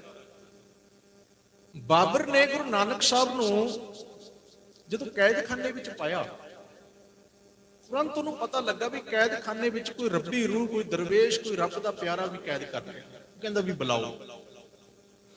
ਸਤਿਗੁਰੂ ਜੀ ਦੇ ਸਨਮੁਖ ਆ ਗਏ। ਬਾਬਰ ਨੇ ਸ਼ਰਾਬ ਦਾ ਪਿਆਲਾ ਚੱਕਿਆ ਤੇ ਇੱਕ ਪਿਆਲਾ ਗੁਰੂ ਨਾਨਕ ਸਾਹਿਬ ਦੇ ਸਾਹਮਣੇ ਰੱਖ ਦਿੱਤਾ। ਹੁਣ ਧਿਆਨ ਵਿੱਚ ਰੱਖਿਓ, ਸ਼ਰਾਬੀ ਬੰਦੇ ਨੂੰ ਆਦਤ ਹੁੰਦੀ ਹੈ, ਉਹ ਜਦੋਂ ਕਿਸੇ ਦੂਜੇ ਨੂੰ ਪੁੱਛੇਗਾ ਨਾ, ਹੁਣ ਆਮ ਤੌਰ ਤੇ ਅਸੀਂ ਪੁੱਛਾਂਗੇ ਭਾਈ ਸਾਹਿਬ ਚਾਹ ਛਕੋਗੇ, ਪਾਣੀ ਛਕੋਗੇ, ਦੁੱਧ ਛਕੋਗੇ, ਕੀ ਛਕੋਗੇ, ਤੇ ਸ਼ਰਾਬੀ ਬੰਦਾ ਇਹ ਨਹੀਂ ਪੁੱਛਦਾ, ਉਹ ਕਹਿੰਦਾ ਵੀ ਕਿਹੜੀ ਛਕੋਗੇ, ਉਹ ਦਾਰੂ ਦੀ ਗੱਲ ਕਰੇਗਾ। ਹੁਣ ਬਾਬਰ ਪੀਂਦਾ ਸੀ, ਬਾਬਰ ਨੇ ਗੁਰੂ ਨਾਨਕ ਸਾਹਿਬ ਦੇ ਪਿਆਲਾ ਰੱਖਿਆ ਸਾਹਮਣੇ, ਕਹਿੰਦਾ ਬਾਬਾ ਪੀ। ਮਹਾਰਾਜ ਕਹਿੰਦੇ ਕੀ ਹੋਏਗਾ? ਉਹਨੇ ਇੱਕ ਗੱਲ ਕਹੀ, ਉਹ ਹਮੇਸ਼ਾ ਇਹ ਲਫ਼ਜ਼ ਦੁਹਰਾਉਂਦਾ ਹੁੰਦਾ ਸੀ। ਕਹਿੰਦਾ ਬਾਬਰ ਬਾ ਐਸ਼ ਗੋਸ਼ ਕੇ ਆਲਮ ਦੁਬਾਰਾ ਨਿਸ਼ਤ। ਇਹਦਾ ਭਾਵ ਹੈ ਬਾਬਰ ਤੂੰ ਐਸ਼ ਕਰ। ਕਿਉਂ? ਕਹਿੰਦਾ ਕਿਉਂਕਿ ਦੁਨੀਆ ਵਿੱਚ ਦੁਬਾਰਾ ਨਹੀਂ ਆਉਣਾ, ਇੱਕੋ ਹੀ ਜਨਮ ਹੈ। ਪੂਰੀ ਐਸ਼ ਪ੍ਰਸਤੀ ਨਾਲ ਜ਼ਿੰਦਗੀ ਚ ਜੋ ਮਰਜ਼ੀ ਖਾਓ ਪੀਓ, ਜੋ ਮਰਜ਼ੀ ਕਰੋ, ਕੁਫਰ ਤੋਲੋ, ਝੂਠ ਬੋਲੋ, ਰੰਗ ਰਲੀਆਂ, ਮੌਜ ਤਮਾਸ਼ੇ ਸਭ ਕਰੋ। ਕਿਉਂ? ਦੁਨੀਆ ਚ ਦੁਬਾਰਾ ਨਹੀਂ। ਬਾਬਰ ब ऐश गोश के आलम दोबारा ने सत। गुरु नानक साहब कहते थोड़ी जी होश कर। यही लाइन गुरु नानक साहब बोल रहे ने, एक अल्फाज चेंज करके। महाराज ने क्या कहते, बाबर बाहोश गोश के आलम दोबारा नेसत। तू ऐश की गल करदा है, भलिया इको जिंदगी है, पता नहीं ये जामा चलिया गया कदों मिलना किवें मिलना, मिलना या नहीं मिलना, इनू भंग दे पाने ना गवा, ऐश प्रस्ती च ना गवा। तू ऐश ना कर, तू होश कर। क्यों? क्योंकि जिंदगी च दोबारा नहीं आना। कहते इको अल्फाज ने बाबर दी अखां खोल दी, प्याला रख दिता। कहता बाबा दोबारा दस। महाराज कहते बाबर बहोश गोश। मैं बेनती करा, अज ते किते राजियां नूं, जरबाणियां नूं, बादशाह नूं ये अल्फाज किते समझ पै जाण, क्रांतिकारी बोल गुरु नानक साहब दे के तुसी होश करो। तुसी दुनिया नूं किथे लिया के खड़ा दिता। धर्मां दे नां ते लड़ाइयां कराइयां, अग्गां लवाइयां, झगड़े पाए, किसानां दे, गरीबां दे, मजदूरां दे हक मारे, सारे देश दा धन दौलत लुटिया। क्योंकि तुहानूं होश नहीं है, तुसी होश गवा चुके हो। हले भी समा होश करो। जिस दिन वक्त ने पलटी मारी, इत्थे एक खिंड दे विच भिखारी ते राज करावे राजा ते भिखारी दी खेड वरत जांदी है। गल ये भी हले होश गवा चुके ने, ये बेहोश पे ने, ये माया धारी अत अन्ना बोला शब्द ना सुनी, बहुत रोल कचोला दी नींदे गवाचे हो। उत्थे कहंदे बाबर नूं होश आई, वो समझिया। महाराज कहते भी आ जिहड़े तू प्याले के चक्कर च पी है, कहता बाबा मैं सुनिया भी इनू पी के बड़ी मस्ती जी चढ़ती है, सुरूर आता है, दुख रोग चिंतावां भुल जांदियां ने, मन बड़ा शांत हो जाता है। महाराज कहते चल मन गया मैं तेरी, वो जिहड़ा प्याला पीना है, तू पीना है, इहदा असर किन्ना चिर रहिंदा है। उन्हें अपने वालों ना बड़ा हुब के दस्या, बड़ा वधिया तरीके नाल। कहंदा बाबा जी राती पी लो, सारी रात मस्ती च बीतदी है, सवेरे दोपहरे जाके किते नशा लैंदा है, एक पूरा दिन वधिया गुजरता है। जे सवेरे पी लो, कहते शाम तक नशा उतरता ही नहीं, सरूर चढ़िया रहिंदा है, बड़ा आनंद बनिया रहिंदा है, दिमाग घुमदा है, बेपरवाही आ जाती है। गुरु नानक साहब कहने लगे, कहते बाबर भी है ते तू बादशाह, पर तेरी सोच बहुत छोटी है, बहुत छोटी सोच है, तू बहुत घटिया शराब पी रहा है, तेरी शराब की किस्म वधिया नहीं है, बहुत घटिया शराब पीना है, तू बादशाह है। बाबर हैरान हो जा रहा भी एक साधु बंदा मैनू दसदा मैं किहड़ी शराब पीनी है।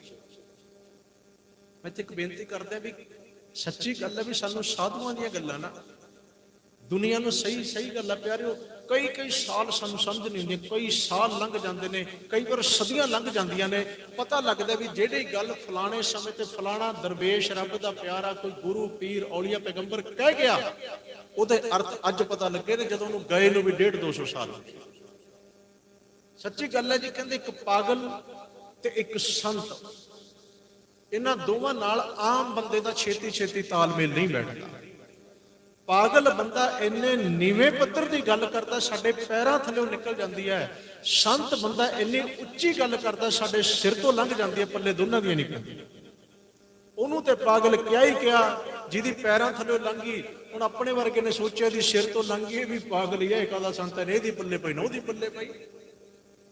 ਗੁਰੂ ਨਾਨਕ ਸਾਹਿਬ ਨੂੰ ਤਾਂ ਹੀ ਕਿਹਾ ਸੀ ਨਾ, ਕੋਈ ਆਖੇ ਪੂਤਨਾ, ਕੋਈ ਕਹੇ ਵਿਚਾਰਾ, ਕੋਈ ਆਖੇ ਆਦਮੀ ਨਾਨਕ ਵਿਚਾਰਾ ਬੇਤਾਲਾ। ਕਹਿੰਦੇ ਕੋਈ ਭੂਤਨਾ ਬੇਤਾਲਾ ਆਦਮੀ ਵਿਚਾਰਾ ਕਿਉਂ ਕਹਿ ਰਹੇ ਨੇ, ਕਿਉਂਕਿ ਉਹਨਾਂ ਦੀਆਂ ਗੱਲਾਂ ਦਿਮਾਗ ਦੇ ਉੱਪਰੋਂ ਹੀ ਲੰਘ ਗਈਆਂ, ਪੱਲੇ ਹੀ ਨਹੀਂ ਪਈਆਂ। ਅੱਜ ਪਤਾ ਲੱਗਦੇ ਨੇ ਉਹ ਗੱਲਾਂ ਦੇ ਅਰਥ ਕੀ ਨੇ। सतगुरु ने जो गल की पताला पताल लख आगाशा आगाश, बगदाद की धरती ते रौला पै गया। कहते फड़ो ये केड़ा काफर आ गया।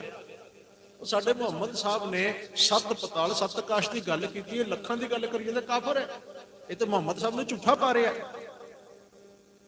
पल्ले नहीं पई गल।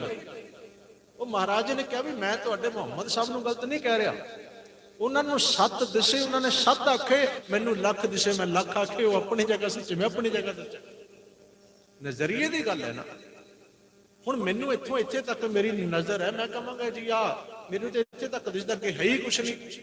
इहदा अर्थ ये नहीं भी जे मैनू नहीं दिसदा कि है कुछ नहीं। खैर ਹੁਣ ਬਾਬਰ ਕਹਿ ਰਿਹਾ, ਕਹਿੰਦਾ ਬਾਬਾ ਵੀ ਤੈਨੂੰ ਕਿਵੇਂ ਪਤਾ ਵੀ ਇਹ ਘਟੀਆ ਸ਼ਰਾਬ ਹੈ? ਗੁਰੂ ਸਾਹਿਬ ਕਹਿੰਦੇ ਜਿਹੜੀ ਸ਼ਰਾਬ ਦਾ ਨਸ਼ਾ ਇੱਕ ਦਿਨ ਰਹਿੰਦਾ, 24 ਘੰਟੇ ਰਹਿੰਦਾ, ਘਟੀਆ ਨਾ। ਕਹਿੰਦੇ ਕਿ ਮੇਰੇ ਕੋਲ ਪੀਣੀ ਹੈ, ਮੇਰੇ ਵਾਲੀ ਪੀਓ ਦਾ ਨਸ਼ਾ ਬਹੁਤ ਲੰਮਾ ਹੈ। ਬਾਬਰ ਖੁਸ਼ ਹੋ ਗਿਆ। ਔਰ ਗੁਰੂ ਸਾਹਿਬ ਕਹਿੰਦੇ ਵੀ ਇੱਕੋ ਹੀ ਵਾਰ ਪੀਣੀ ਪੈਂਦੀ ਹੈ, ਇਹ ਰੋਜ਼ ਰੋਜ਼ ਵਾਲਾ ਝਮੇਲਾ ਹੀ ਖਤਮ। ਜੇ ਸ਼ਰਾਬੀ ਬੰਦੇ ਨੂੰ ਇਹ ਗੱਲ ਕਹਿ ਦੀ ਵੀ ਇੱਕੋ ਵਾਰ ਪੀਣ ਵਾਲੀ ਪੀ ਲਓ ਭਾਈ, ਇੱਕੋ ਵਾਰ ਪੀਣੀ ਹੈ, ਮੁੜ ਕੇ ਪੀਣੀ ਨਹੀਂ, ਬੰਦਾ ਤਿਆਰ ਤੇ ਹੋ ਜਾਏਗਾ। ਪਰ ਜਦੋਂ ਪਤਾ ਲੱਗੇਗਾ ਵੀ ਹੈ ਕਿਹੜੀ ਹੈ, ਤੇ ਸਾਰੀ ਭੱਜ ਜਾਣਗੇ ਵੀ ਇਹ ਨਹੀਂ ਜੀ ਪੀਣੀ, ਬਹੁਤ ਔਖੀ ਹੈ, ਇਹ ਔਖੀ ਹੈ। ਰੋਜ਼ ਪੜ੍ਹਦੇ ਹੋ, ਆਖਾਂ ਜੀਵਾਂ ਵਿਸਰੈ ਮਰ ਜਾਓ, ਆਖਣ ਔਖਾ ਕੀ ਸੱਚ ਆਨਾ। ਇਹੀ ਔਖਾ, ਦੁਨੀਆ ਦੇ ਸਾਰੇ ਕੰਮ ਸੌਖੇ। ਮਨ ਨੂੰ ਕਈ ਵਾਰ ਸੋਦਰ ਦਾ ਪਾਠ ਕਰਨ ਸੁਣਨ ਲੱਗੇ 15-20 ਮਿੰਟ ਬੰਨ ਕੇ ਬਿਠਾਉਣਾ ਬਹੁਤ ਔਖਾ ਹੋ ਜਾਂਦਾ ਪਿਆਰੇ। ਸੱਚੀ ਗੱਲ ਹੈ, ਮੇਰੀ ਵੀ ਹਾਲਤ ਹੈ, ਬੜਾ ਔਖਾ ਹੋ ਜਾਂਦਾ। ਸਵੇਰੇ ਜਪਜੀ ਸਾਹਿਬ ਪੜ੍ਹਦੇ ਹੋਣ ਨਾ 20-25 ਮਿੰਟ ਬਹੁਤ ਲੱਗਦੇ, ਪਰ ਜਦੋਂ ਸਿਨੇਮੇ 'ਚ ਜਾਣਾ ਹੋਵੇ ਨਾ, 3 ਘੰਟੇ ਦੀ ਫਿਲਮ ਦੇਖ ਕੇ ਵੀ ਕਹਿੰਦਾ ਵੀ ਛੇਤੀ ਖਤਮ ਹੋ ਗਈ। ਆਖੋ ਸਤਨਾਮ ਸ਼੍ਰੀ, ਛੇਤੀ ਖਤਮ ਹੋ ਗਈ। ਵਿਆਹ ਸ਼ਾਦੀ ਸਾਰੇ ਦਿਨ ਦਾ ਫੰਕਸ਼ਨ, ਬੰਦਾ ਆਮ ਬੰਦਾ ਵਿਚਾਰਾ ਥੱਕ ਟੁੱਟ ਜਾਂਦਾ, ਤੇ ਦੂਸਰਾ ਬੰਦਾ ਕਹਿੰਦਾ ਵੀ 3-4 ਘੰਟੇ ਹੋਰ ਚੱਲਣਾ ਚਾਹੀਦਾ। ਵਿਆਹ 5-7 ਦਿਨ ਦਾ ਹੋਣਾ ਚਾਹੀਦਾ, ਕਿਉਂਕਿ ਸੱਚ ਨਾਲ ਜੁੜਨਾ ਹੈ ਹੀ ਔਖਾ। ਇਹ ਸੱਚੀ ਗੱਲ ਹੈ, ਸੱਚ ਨਾਲ ਜੁੜਨਾ ਔਖਾ ਹੈ। ਝੂਠ ਨਾਲ, ਸੰਸਾਰ ਨਾਲ, ਦੁਨੀਆ ਨਾਲ, ਰੰਗ ਤਮਾਸ਼ਿਆਂ ਨਾਲ ਜੁੜਨਾ ਬਹੁਤ ਸੌਖਾ ਹੈ। ਉੱਥੇ ਮਨ ਨੂੰ ਕੋਈ ਬੰਦਸ਼ ਨਹੀਂ ਹੈ, ਉੱਥੇ ਮਨ ਖੁੱਲਾ ਛੱਡਣਾ। ਇੱਥੇ ਮਨ ਟਿਕਾਉਣਾ, ਤੇ ਮਨ ਟਿਕਾਉਣਾ ਹੀ ਸਭ ਤੋਂ ਔਖਾ ਕੰਮ ਹੈ। ਮਹਾਰਾਜ ਕਹਿੰਦੇ ਹੁਣ ਸਤਿਗੁਰੂ ਬਾਬਰ ਨੂੰ ਕਹਿੰਦੇ ਆ ਮੈਂ ਤੈਨੂੰ ਦੱਸਾਂ। ਮਹਾਰਾਜ ਨੇ ਫਿਰ ਜੋ ਗੱਲ ਕਹੀ, ਇੱਕ ਕਵੀ ਨੇ ਉਹਨੂੰ ਕੁਝ ਅਲਫਾਜ਼ ਦਿੱਤੇ। ਕਹਿੰਦਾ ਥਾ ਯਹੀ ਆਲਮ ਕੇ ਨਾਨਕ ਨੇ ਇਹ ਕਹਿ ਦਿਆ, ਇਸਕਾ ਪੀਣਾ ਵੀ ਖਤਾ, ਇਸਕਾ ਪਿਲਾਣਾ ਵੀ ਖਤਾ। ਜਿਹੜੀ ਤੂੰ ਚੱਕੀ ਬੈਠਾ ਹੈ, ਜਿਹੜੀ ਅੱਜ ਕੱਲ ਸਾਡੇ ਲੋਕ ਕਰ ਰਹੇ ਨੇ, ਪੀ ਰਹੇ। था यही आलम के नानक ने ये कह दिया, इसका पीना भी खता, इसका पिलाना भी खता। ये परी शीशे में जहरी नाग से कुछ कम नहीं, शक्ल पानी की है लेकिन आग से कुछ कम। तूने जो पी है, बाबर चंगी तरह समझ, तूने जो पी है इससे प्यास मर सकती नहीं, और मैंने जो पी है क्यामत तक उतर सकती नहीं। पारस बन जा, आ जिहड़ी रोज रोज वाले चक्करां नूं छड़ दे, इहनूं पी ले इक्को बार। पारस बन जा यही तलकीन दरवेशी की है, जामे मैं शराब दा प्याला, फारसी विच जामे मैं, जामे मैं की पेशकश तौहीन दरवेशी की। जिहड़ी तू सामने रखदा दरवेशी दी तौहीन है, साडे वाली पी ले। एक बार पीनी पैंदी है, एक बार पी के ਉਹ ਇਹ ਤੋਂ ਬਾਅਦ ਸਿਰ ਲੈ ਜਾਂਦਾ ਹੈ, ਖੋਪਰ ਲੈ ਜਾਂਦੇ ਨੇ, ਬੰਦ ਬੰਦ ਕੱਟੇ ਜਾਂਦੇ ਨੇ, ਜਿਸਮ ਤੋਂ ਫਾੜ ਹੋ ਜਾਂਦੇ ਨੇ, ਅੱਗਾਂ ਵਿੱਚ ਸਾੜਿਆ ਜਾਂਦਾ, ਦੀਵਾਰਾਂ 'ਚ ਖਿਲਾਰ ਦਿੱਤਾ ਜਾਂਦਾ, ਟੁਕੜੇ ਕਰਕੇ ਬੱਚਿਆਂ ਦੇ ਮਾਵਾਂ ਦੇ ਗਲਾਂ 'ਚ ਹਾਰ ਪੈ ਜਾਂਦੇ ਨੇ, ਸਰੀਰ ਚਲਾ ਜਾਂਦਾ, ਜਿਸਮ ਚਲਾ ਜਾਂਦਾ, ਪਰਿਵਾਰ ਚਲਾ ਜਾਂਦਾ, ਘਰ-ਬਾਰ ਚਲਾ ਜਾਂਦਾ, ਸਭ ਚਲਾ ਜਾਂਦਾ ਹੈ। ਪਰ ਜੇ ਨਹੀਂ ਜਾਂਦੀ ਤੇ ਗੁਰੂ ਨਾਨਕ ਦੀ ਸਿੱਖੀ ਨਹੀਂ ਜਾਂਦੀ। ਇੱਕ ਵਾਰ ਪੀਣੀ ਪੈਂਦੀ ਹੈ ਪਿਆਰੇ। ਹੁਣ ਕਿੰਨੇ ਕੁ ਤਿਆਰ ਨੇ ਆਪਣੇ 'ਚ? ਅਸੀਂ 2 ਤਰ੍ਹਾਂ ਦੀ ਪੀਣੀ ਹੈ। ਪਹਿਲੀ ਅਸੀਂ ਪੀਣੀ ਹੈ ਖੰਡੇ ਬਾਟੇ ਦੀ ਪੌਲ। ਤੁਹਾਡੇ ਚੋਂ ਜਿਨ੍ਹਾਂ ਨੇ ਪੀਤੀ ਹੈ ਉਹਨਾਂ ਨੂੰ ਮੁਬਾਰਕ, ਜਿਹੜੇ ਮਨ ਬਣਾਈ ਬੈਠੇ ਨੇ ਉਹਨਾਂ ਨੂੰ ਮੁਬਾਰਕ, ਜਿਨ੍ਹਾਂ ਦਾ ਨਹੀਂ ਬਣਿਆ ਉਹਨਾਂ ਦੇ ਅੱਗੇ ਹੱਥ ਜੋੜ ਕੇ ਬੇਨਤੀ, ਮਨ ਨੂੰ ਮਨਾਓ, ਤਿਆਰ ਹੋ। ਇਸ ਸਮਾਗਮਾਂ ਦਾ ਆਊਟਪੁੱਟ ਵੀ ਤੇ ਹੋਣੀ ਚਾਹੀਦੀ ਹੈ ਨਾ, ਪਤਾ ਤੇ ਲੱਗੇ ਨਾ ਵੀ ਅਸੀਂ ਕੀਤਾ ਕੀ ਹੈ, ਪ੍ਰਾਪਤੀ ਕੀ ਹੋਈ। ਪ੍ਰਬੰਧਕ ਵੀਰ ਬੈਠੇ ਨੇ, ਮੈਂ ਬੇਨਤੀ ਕਰਦਾ ਨਾਲ ਨਾਲ ਇਸ਼ਾਰੇ ਮਾਤਾ। ਇਹ ਠੀਕ ਹੈ ਵੀ ਇਹ ਵੀ ਇੱਕ ਪਿੱਛੇ ਜੇ ਗੱਲ ਚੱਲੀ, ਮੈਂ ਕਹਿ ਦਿੱਤਾ ਸੀ, ਇੱਕ ਬੰਦਾ ਮੇਰੇ ਨਾਲ ਔਖਾ ਹੀ ਹੋ ਗਿਆ, ਕਹਿੰਦੇ ਜੀ ਗੱਲ ਕਹੀ ਹੈ, ਕਿਉਂ ਕਹੀ ਤੁਸੀਂ? ਮੈਂ ਕਿਹਾ ਜੀ ਹੁਣ ਸੱਚ ਹੈ, ਵੀ ਹੁਣ ਸੱਚ ਤੇ ਬੋਲਣਾ ਹੀ ਪੈਂਦਾ ਨਾ। ਗੁਰੂ ਨਾਨਕ ਦੇ ਸਿੱਖ ਅਸੀਂ, ਗੁਰੂ ਨਾਨਕ ਦੇ ਘਰ ਦੇ ਕੁੱਤੇ ਹਾਂ, ਇੱਥੋਂ ਦੇ ਅਸੀਂ ਕੁੱਕਰ ਹਾਂ, ਚਾਕਰ ਹਾਂ, ਸਾਡਾ ਫਰਜ਼ ਬਣਦਾ ਹੈ। ਜੇ ਅਸੀਂ ਆਪਣੇ ਮਾਲਕ ਦੇ ਘਰ ਦੀ ਰਾਖੀ ਨਹੀਂ ਕਰਾਂਗੇ, ਇਹਦੇ ਘਰ ਨੂੰ ਚੋਰ ਪੈ ਜਾਣ, ਕੁੱਤਾ ਭੌਂਕੇ ਹੀ ਨਾ, ਤੇ ਕੁੱਤਾ ਕਿਸ ਗੱਲ ਦਾ ਹੋਇਆ? ਸਾਡਾ ਫਰਜ਼ ਬਣਦਾ, ਜਿੱਥੇ ਲੋੜ ਪੈਂਦੀ ਹੈ, ਸੱਚ ਆਉਂਦਾ ਉੱਥੇ ਬੋਲਣਾ ਚਾਹੀਦਾ, ਕਿਉਂਕਿ ਸੱਚ ਕੀ ਬਾਣੀ ਨਾਨਕ ਆਖੈ, ਸੱਚ ਸੁਣਾਏ ਸੀ ਸੱਚ ਕੀ। ਉਹ ਵਿਚਾਰ ਇਸ ਤਰ੍ਹਾਂ ਦੀ ਸੀ, ਉਹ ਕਹਿੰਦੇ ਵੀ ਜਦੋਂ ਕੋਈ ਗੁਰਮਤਿ ਸਮਾਗਮ ਹੁੰਦਾ ਨਾ, ਉਦੋਂ 3 ਸ਼੍ਰੇਣੀਆਂ ਵੰਡੀਆਂ ਜਾਂਦੀਆਂ ਨੇ। ਪਹਿਲੀ ਹੈ ਸੰਗਤ, ਸਾਰੇ ਤੁਸੀਂ ਪਹਿਲੀ ਸ਼੍ਰੇਣੀ ਸੰਗਤ, ਸੁਣਨ ਵਾਲੀ, ਸਰੋਤੇ। ਦੂਸਰਾ ਹੈ ਬੁਲਾਰਾ, ਵਕਤਾ, ਜਿਹਨੇ ਬੋਲਣਾ ਹੈ। ਤੀਸਰੇ ਨੇ ਪ੍ਰਬੰਧਕ, ਜੋ ਸਮਾਗਮ ਕਰਾਉਂਦੇ ਨੇ। ਹੁਣ ਤਿੰਨਾਂ ਦਾ ਸਾਡਾ ਇੱਕ ਇੱਕ ਗੁਣ ਹੈ। ਕੀ ਹੈ? ਕਹਿੰਦੇ ਸੰਗਤ ਇਹ ਵੇਖਦੀ ਹੈ ਲੰਗਰ ਵਿੱਚ ਕੀ ਬਣਾਇਆ। ਸੱਚੀ ਗੱਲ ਹੈ ਜੀ। ਤੇ ਜਿਹੜਾ ਰਾਗੀ ਗ੍ਰੰਥੀ ਕਥਾਵਾਚਕ ਭਾਈ ਪ੍ਰਚਾਰਕ ਹੈ ਉਹ ਇਹ ਦੇਖਦਾ ਵੀ ਲਿਫਾਫੇ ਵਿੱਚ ਕੀ ਆਇਆ, ਤੇ ਜਿਹੜੇ ਪ੍ਰਬੰਧਕ ਨੇ ਉਹ ਇਸ ਗੱਲ ਦਾ ਹਿਸਾਬ ਲਾਉਂਦੇ ਨੇ ਵੀ ਗੋਲਕ ਦੇ ਵਿੱਚ ਕੀ ਕਮਾਇਆ। ਆਖੋ ਸਤਨਾਮ ਸ੍ਰੀ ਵਾਹਿਗੁਰੂ। ਇੱਕ ਤਾਂ ਦੇ ਸਾਰੇ ਥਾਂ ਤੇ ਸਾਡੀ ਸਮੁੱਚੀ ਕੌਮ ਦੇ ਵਿੱਚ ਹੀ ਚੱਲਦਾ, ਹੋਣਾ ਵੀ ਚਾਹੀਦਾ ਕਿਉਂਕਿ ਸਮਾਗਮ ਇਸ ਤਰ੍ਹਾਂ ਹੀ ਚੱਲਦਾ। ਇਹ ਸਾਡੀ ਪਹਿਲੀ ਮਨੋਵਿਰਤੀ ਹੈ। ਪ੍ਰਬੰਧਕ ਵੇਖਦੇ ਨੇ ਗੋਲਕ ਚ ਕੀ ਕਮਾਇਆ, ਮੇਰੇ ਵਰਗਾ ਦੇਖਦਾ ਮੈਨੂੰ ਲਿਫਾਫੇ ਵਿੱਚ ਕੀ ਪਾਇਆ, ਸੰਗਤ ਦੇਖਦੀ ਹੈ ਜੇ ਲੰਗਰ ਚ ਕੀ ਬਣਾਇਆ। ਇੱਕ ਚੌਥੀ ਸ਼੍ਰੇਣੀ ਹੈ, ਕਰੋੜਾਂ ਚੋਂ ਕੋਈ ਵਿਰਲਾ ਹੁੰਦਾ ਜੋ ਇਹ ਦੇਖਦਾ ਜੋ ਗੁਰੂ ਨਾਨਕ ਦੇ ਸ਼ਬਦ ਵਿੱਚ ਕੀ ਸਮਾਇਆ। ਆਖੋ ਸਤਨਾਮ ਸ੍ਰੀ। ਜਿਹੜਾ ਤੁਹਾਡੇ ਚ ਹੈ ਉਹਦੇ ਚਰਨਾਂ ਚ ਪ੍ਰਣਾਮ। ਜਿਹੜਾ ਇਹ ਦੇਖੇ ਕਿ ਵਿੱਚ ਸੁਣ ਕੇ ਕੀ ਆਇਆ, ਅੱਜ ਰਾਗੀ ਸਿੰਘਾਂ ਨੇ ਕਿਹੜੀ ਬਾਣੀ ਪੜ੍ਹੀ, ਕਥਾ ਚ ਕਿਹੜੀ ਗੱਲ ਮੇਰੇ ਕੰਮ ਦੀ ਆ ਗਈ, ਹੁਕਮਨਾਮਾ ਮਹਾਰਾਜ ਨੇ ਕੀ ਬਖਸ਼ਿਆ, ਉੱਥੇ ਕਰੋੜਾਂ ਚੋਂ ਕੋਈ ਵਿਰਲਾ ਹੁੰਦਾ। ਬਸ ਉਹਨੂੰ ਗੁਰੂ ਨਾਨਕ ਦਾ ਸਿੱਖ ਮੰਨਿਆ ਗਿਆ, ਉਹ ਗੁਰਸਿੱਖੀ ਆ। ਬਾਕੀ ਤੇ ਚੱਲੇ ਹੀ ਜਾਂਦਾ ਸਾਰਾ, ਮੇਰੇ ਵਰਗੇ ਨੇ ਬੋਲ ਕੇ ਚਲੇ ਜਾਣਾ, ਦਾਤਾ ਮਿਹਰ ਕਰੇ। ਅਸੀਂ ਫਲ ਤੱਕ ਪਹੁੰਚੀਏ, ਫਲ ਤੱਕ ਪਹੁੰਚਣਾ ਬਹੁਤ ਜ਼ਰੂਰੀ ਹੈ ਪਿਆਰਿਓ। ਜੇ ਅੱਜ ਤੁਸੀਂ ਕਿਸਾਨ ਭਰਾ ਬੈਠੇ ਹੋ, ਤੁਸੀਂ ਜ਼ਮੀਨ ਵਧੀਆ ਤਿਆਰ ਕਰ ਲਓ, ਪਾਣੀ ਵੀ ਲਾ ਦਿਓ, ਉਹਨੂੰ ਫਿਰ ਸੁਹਾਗਾ ਵੀ ਫੇਰ ਦਿਓ, ਬੀਜ ਵੀ ਬੀਜ ਦਿਓ। ਜੇ ਫਲ ਹੀ ਨਾ ਲੱਗੇ, ਜੇ ਫਲ ਹੀ ਨਾ ਲੱਗੇ ਤੇ ਫਿਰ ਅਸੀਂ ਮੁਆਵਜ਼ਾ ਮੰਗਦੇ ਨਾ ਸਰਕਾਰ ਤੋਂ, ਸਾਡਾ ਨੁਕਸਾਨ ਹੋ ਗਿਆ ਜੀ। ਫਲ ਲੱਗਿਆ ਹੋਵੇ ਤੇ ਫਸਲ ਵੈਸੇ ਹੀ, ਕਈ ਵਾਰ ਮੀਂਹ ਆ ਗਏ, ਹੜ੍ਹ ਆ ਗਏ, ਹਨੇਰੀ ਆ ਗਈ, ਫਿਰ ਵੀ ਗੱਲ ਨਹੀਂ ਬਣਦੀ। ਫਲ ਦੀ ਪ੍ਰਾਪਤੀ ਉਹ ਸਾਡੇ ਸਾਰੇ ਇਸ ਗੁਰਮਤਿ ਸਮਾਗਮ ਦੀ ਸਫਲਤਾ ਹੈ। ਫਲ ਕੀ ਹੈ? ਫਲ ਇਹ ਹੈ ਵੀ ਜਿਹੜਾ ਬੱਚਾ ਸਾਡਾ ਭਟਕਿਆ ਹੋਇਆ ਸੀ ਗੁਰਸਿੱਖੀ ਨਾਲ ਜੁੜਿਆ ਕਰਨਾ, ਜਿਹੜਾ ਕੋਈ ਭਰਮਾਂ ਵਿੱਚ ਪਿਆ ਸੀ, ਵਹਿਮ ਭਰਮ ਕਰਦਾ ਸੀ, ਥਾਂ ਥਾਂ ਤੇ ਭਟਕਦਾ ਸੀ, ਗੁਰੂ ਨਾਲ ਕਿੰਨਾ ਜੁੜਿਆ। ਜਿਹੜਾ ਅੱਗੇ ਨਸ਼ੇੜੀ ਸੀ, ਦਾਰੂ ਚ ਸੀ, ਚਿੱਟੇ ਚ ਸੀ, ਕੀ ਉਹ ਬਚ ਕੇ ਛੱਡ ਕੇ ਗੁਰੂ ਨਾਨਕ ਦਾ ਅੰਮ੍ਰਿਤਧਾਰੀ ਗੁਰਸਿੱਖ ਬਣ ਗਿਆ। ਇਹ ਫਲ ਹੈ, ਪ੍ਰਾਪਤੀ ਹੈ, ਇਹਦੇ ਨਾਲ ਅਸੀਂ ਫਲ ਤੱਕ ਪਹੁੰਚੀਏ। ਅਸੀਂ ਫਲ ਤੱਕ ਨਹੀਂ ਪਹੁੰਚਦੇ। ਜਿਹੜੇ ਫਲ ਤੱਕ ਪਹੁੰਚੇ ਨੇ, ਜਿਨ੍ਹਾਂ ਦੇ ਮਨ ਚ ਬਾਣੀ ਦਾ ਪਿਆਰ ਬਣਿਆ, ਜਿਨ੍ਹਾਂ ਨੂੰ ਫਲ ਲੱਗਿਆ। ਇੱਕ ਘਟਨਾ ਕਹਿ ਕੇ ਮੈਂ ਸਮਾਪਤ ਕਰਾਂ।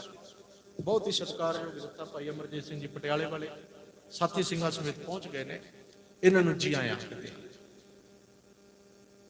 ਫਤਿਹਗੜ੍ਹ ਸਾਹਿਬ ਦੇ ਨਾਲ ਸਰਹੰਦ ਦੀ ਨਗਰੀ, ਉੱਥੋਂ ਦੇ ਇੱਕ ਪਰਿਵਾਰ ਨੇ ਇੱਕ ਗਾਥਾ ਸੁਣਾਈ।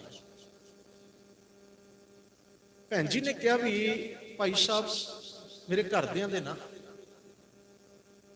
ਪੈਰ ਦੇ ਵਿੱਚ ਜ਼ਖਮ ਹੋ ਗਿਆ, ਜ਼ਖਮ ਹੋ ਗਿਆ, ਬੜੇ ਡਾਕਟਰਾਂ ਕੋਲ ਗਏ, ਇਲਾਜ ਨਹੀਂ ਕਰਾਇਆ, ਬੜੀ ਪਰ ਗੱਲ ਨਾ ਬਣੀ। ਬਾਅਦ ਵਿੱਚ ਪਤਾ ਲੱਗਾ ਵੀ ਸ਼ੂਗਰ ਦਾ ਰੋਗ ਸੀ, ਤਾਂ ਜ਼ਖਮ ਠੀਕ ਨਹੀਂ ਹੋ ਰਿਹਾ। ਸ਼ੂਗਰ ਪਤਾ ਲੱਗੀ, ਸ਼ੂਗਰ ਚੈੱਕਅਪ ਕਰਾਈ, ਸ਼ੂਗਰ ਬਹੁਤ ਵਧੀ ਹੋਈ ਹੈ। ਮੈਂ ਇਹ ਬੇਨਤੀਆਂ ਤਾਂ ਕਰ ਰਹੀ ਵੀ ਸਾਡੇ ਅਜੋਕੇ ਸਮੇਂ ਦੀਆਂ ਗੱਲਾਂ ਨੇ, ਸਾਡੀ ਜ਼ਿੰਦਗੀ ਦਾ ਪ੍ਰੈਕਟੀਕਲ ਹੈ। ਇੱਕ ਤੇ ਹੋ ਗਈ ਇਤਿਹਾਸਕ ਸਟੋਰੀਆਂ ਸਾਖੀਆਂ, ਉਹ ਤਕਰੀਬਨ ਆਪਾਂ ਸਾਰੀਆਂ ਸੁਣੀਆਂ। ਅੱਜ ਦਾ ਮਨੁੱਖ ਕਿੱਥੇ ਖੜਾ ਤੇ ਸਾਨੂੰ ਕੀ ਲੋੜ ਹੈ। ਸ਼ੂਗਰ ਵੱਧ ਗਈ, ਬੜੇ ਡਾਕਟਰਾਂ ਕੋਲ ਆਲੇ ਦੁਆਲੇ ਦੇ ਜਿੰਨਾ ਵੀ ਚੰਡੀਗੜ੍ਹ ਪਟਿਆਲਾ ਸਭ ਗਏ। ਹੁਣ ਡਾਕਟਰਾਂ ਦਾ ਸਿੱਧਾ ਜਿਹਾ ਸਿਸਟਮ ਹੁੰਦਾ ਵੀ ਉਹਨਾਂ ਨੇ ਤੁਹਾਨੂੰ ਦਵਾਈ ਦੇਈ ਜਾਣੀ ਹੈ, ਤੁਹਾਨੂੰ ਵੀ ਇੱਕ ਵਾਰ ਹੌਲੀ ਹੌਲੀ ਮਿੱਠੇ ਜਿਹੇ ਨਸ਼ੇ ਤੇ ਲਾ ਦੇਣਾ ਵੀ ਤੁਸੀਂ ਆਓ, ਹਫ਼ਤੇ 10 ਦਿਨ ਬਾਅਦ 1000-2000 ਦਾ ਰੁਪਈਆ ਵਟਾਤਾ, ਪਰਚੀ ਕਟਾਤੀ, ਦਵਾਈ ਚੱਲੀ ਜਾਂਦੀ ਹੈ। ਰੋਗ ਵੱਧ ਗਿਆ, ਪੈਰ ਦੇ ਉੱਪਰ ਬੜਾ ਵੱਡਾ ਜ਼ਖਮ ਹੋ ਗਿਆ। ਜ਼ਖਮ ਇਸ ਹੱਦ ਤੱਕ ਚਲਿਆ ਗਿਆ, ਡਾਕਟਰਾਂ ਨੇ ਸਾਫ਼ ਕਹਿ ਦਿੱਤਾ ਕਿ ਜੇਕਰ ਪੈਰ ਕਟਾਓਗੇ ਠੀਕ ਹੈ, ਨਹੀਂ ਰੋਗ ਇੰਨਾ ਵੱਧ ਜਾਏਗਾ ਵੀ ਫਿਰ ਪੂਰੀ ਲੱਤ ਕੱਟਣੀ ਪੈਣੀ। ਤਕਰੀਬਨ ਉਸ ਬੀਬੀ ਨਾਲ ਰਲਦਾ ਮਿਲਦਾ ਕੇਸ। ਉਹ ਕਹਿੰਦੇ ਵੀ ਹੈਰਾਨ ਆ ਵੀ ਅਸੀਂ ਐਸਾ ਕੁਝ ਖਾਣ ਪੀਣ ਵੀ ਨਹੀਂ ਸੀ ਕੁਝ ਬਹੁਤਾ, ਤੇ ਜ਼ਿੰਦਗੀ ਬੜੀ ਵਧੀਆ ਚੱਲਦੀ ਸੀ। ਖੈਰ ਮੈਂ ਜਿਹੜੀ ਪਹਿਲਾਂ ਬੇਨਤੀ ਕੀਤੀ ਪਿਆਰਿਓ, ਜਦੋਂ ਦੁੱਖ ਆਏਗਾ ਤੁਹਾਨੂੰ ਗੁਰੂ ਨਾਲ ਜੋੜਨ ਵਾਸਤੇ ਹੀ ਹੈ। ਦੁੱਖ ਨੂੰ ਦਾਰੂ ਮੰਨੋਗੇ ਇਲਾਜ ਹੋ ਜਾਏਗਾ, ਨਹੀਂ ਦੁੱਖਾਂ ਚ ਦੁਨੀਆ ਭਟਕ ਤੇ ਸਾਰੀ ਹੋ ਰਹੀ ਹੈ। ਉਹ ਕਹਿੰਦੇ ਖੈਰ ਕੀ ਕੀਤਾ, ਕੀ ਕਰੀਏ, ਇਲਾਜ ਕਰਾਏ, ਸਾਰੀ ਭੱਜ ਨੱਠ ਕੀਤੀ, ਸ਼ੂਗਰ ਵੱਧਦੀ ਗਈ, ਰੋਗ ਵੱਧਦਾ ਗਿਆ। ਡਾਕਟਰਾਂ ਜਿੱਥੇ ਗਏ ਕਹਿੰਦੇ ਜੀ ਪੈਰ ਕਟਾ ਲਓ, ਪੈਰ ਕਟਾ ਲਓ, ਹੱਦ ਹੋ ਗਈ ਜੇ ਪੈਰ ਕਟਾਏ ਪਿੱਛੇ ਬਚਿਆ। ਉਹ ਕਹਿੰਦੇ ਇੱਕ ਦਿਨ ਫਤਿਹਗੜ੍ਹ ਸਾਹਿਬ ਮੱਥਾ ਟੇਕਣ ਚਲੇ ਗਏ, ਬੜੇ ਔਖੇ ਹੋ ਕੇ ਤੁਰਦੇ। ਉੱਥੋਂ ਦੇ ਗ੍ਰੰਥੀ ਸਿੰਘ ਭਾਈ ਸਾਹਿਬ ਸੀ, ਕੋਈ ਬੜੀ ਚੜ੍ਹਦੀ ਕਲਾ ਵਾਲੇ, ਬਾਣੀ ਦੇ ਰਸੀ, ਕੋਈ ਜੀਵਨ ਵਾਲਾ ਹੋਵੇ ਨਾ, ਗੁਰੂ ਨਾਨਕ ਦਾ ਵਜ਼ੀਰ, ਜੀਵਨ ਵਾਲਾ, ਮੇਰੇ ਵਰਗਾ ਨਹੀਂ, ਕਮਾਈ ਵਾਲਾ ਹੋਵੇ, ਸ਼ਬਦ ਨਾਲ ਜੁੜਿਆ ਹੋਵੇ, ਨਿਤਨੇਮੀ ਹੋਵੇ, ਬਾਣੀ ਦਾ ਰੂਪ ਹੋਵੇ। ਉਹਨੇ ਵਿਚਾਰ ਨਾਲ ਵਿਚਾਰ ਕੀਤੀ। ਉਹ ਕਹਿੰਦਾ ਹੱਦ ਹੋ ਗਈ, ਇਹ ਕੋਈ ਗੱਲ ਹੈ, ਤੁਸੀਂ ਤੇ ਐਵੇਂ ਘਬਰਾਈ, ਕਿੱਡੀ ਕੁ ਗੱਲ ਹੈ ਪਿਆਰਿਓ। ਇੱਥੇ ਤੇ ਬਾਬੇ ਨਾਨਕ ਨੇ ਕੌਡੇ ਰਾਖਸ਼ ਵਰਗੇ ਤਾਰ ਤੇ, ਦਪਾਲ ਨਰੰਗੇ ਕੋੜੀ ਵਰਗੇ, ਸੱਜਣ ਠੱਗ ਵਰਗੇ, ਭੂਮੇ ਚੋਰ ਵਰਗੇ, ਵਿਧੀ ਚੰਦ ਡਾਕੂ ਵਰਗੇ। ਇਹ ਕੋਈ ਗੱਲ ਹੈ? ਕਹਿੰਦੇ ਚਲੋ ਬੇਨਤੀ ਕਰੀਏ। ਉਹ ਬਾਬਾ ਜੀ ਅੰਦਰ ਲੈ ਗਏ, ਉਹਨਾਂ ਨੇ ਉਧਰ ਦੀ ਅਰਦਾਸ ਕਰਤੀ। ਹੁਣ ਬਿਰਥੀ ਕਦੇ ਨਾ ਹੋਵੇ ਜਨ ਕੀ ਅਰਦਾਸ, ਪਰ ਜਨ ਹੋਵੇ, ਜਨ ਹੋਵੇ, ਅਰਦਾਸ ਕੀਤੀ। ਅਰਦਾਸ ਕੀਤੀ, ਮਹਾਰਾਜ ਤੇਰੇ ਦਰ ਤੇ ਤੇਰੇ ਬੱਚੇ ਆਏ ਨੇ, ਪ੍ਰਾਣੀ ਆਏ ਨੇ, ਕਿਰਪਾ ਕਰ, ਰੋਗ ਲੱਗਿਆ, ਡਾਕਟਰਾਂ ਨੇ ਇਨਕਾਰ ਕਰ ਦਿੱਤਾ, ਤੁਸੀਂ ਆਪ ਬੋੜੀ ਕਰੋ, ਮਿਹਰ ਕਰੋ, ਇਹਨਾਂ ਦਾ ਦੁੱਖ ਰੋਗ ਕੱਟੋ ਤੇ ਇਹਨਾਂ ਨੂੰ ਆਪਣੇ ਚਰਨਾਂ ਨਾਲ ਜੋੜੋ। ਗੱਲ ਉਹੀ ਹੋ ਗਈ ਜੀ, ਮੈਂ ਫੇਰ ਬੇਨਤੀ ਕਰ ਰਿਹਾ ਵੀ ਇਹ ਮੇਰੀ ਗੱਲ ਤੇ ਨਾ ਜਾਇਓ, ਗੁਰੂ ਨਾਨਕ ਦੇ ਘਰ ਦੀ ਬਾਣੀ ਦੀ ਵਰਤਲੀ ਕਿਰਪਾ ਤੇ ਜਾਏ। ਉਹ ਕਹਿੰਦੇ ਵੀ 3 ਮਹੀਨੇ ਲੱਗੇ ਨੇ, 3 ਮਹੀਨਿਆਂ ਬਾਅਦ ਪੈਰ ਦਾ ਜ਼ਖਮ ਹੌਲੀ ਹੌਲੀ ਸਾਫ਼ ਹੋਣ ਲੱਗ ਪਿਆ। ਕਿਵੇਂ? ਪੁੱਛਿਆ ਕਿਵੇਂ, ਖੇਡ ਕਿਵੇਂ ਵਰਤੀ? ਕਹਿੰਦੇ ਜਿਸ ਦਿਨ ਅਰਦਾਸ ਹੋਈ ਉਸ ਦਿਨ ਤੋਂ ਬਾਅਦ ਅਗਲੇ ਦਿਨ ਤੋਂ ਅਸੀਂ ਦੋਵਾਂ ਜੀਆਂ ਨੇ ਸਵੇਰੇ ਸਾਜਰੇ ਉੱਠ ਕੇ 4 ਵਜੇ ਫਤਿਹਗੜ੍ਹ ਸਾਹਿਬ ਪਹੁੰਚ ਜਾਣਾ। ਤੁਹਾਡੇ ਚ ਬਹੁਤ ਰੂਹਾਂ ਨੇ ਦਰਸ਼ਨ ਕੀਤੇ ਆ, ਦਸੰਬਰ ਚ ਜੋੜ ਮੇਲਾ ਆ ਰਿਹਾ, ਦਰਸ਼ਨ ਜ਼ਰੂਰ ਕਰਿਓ।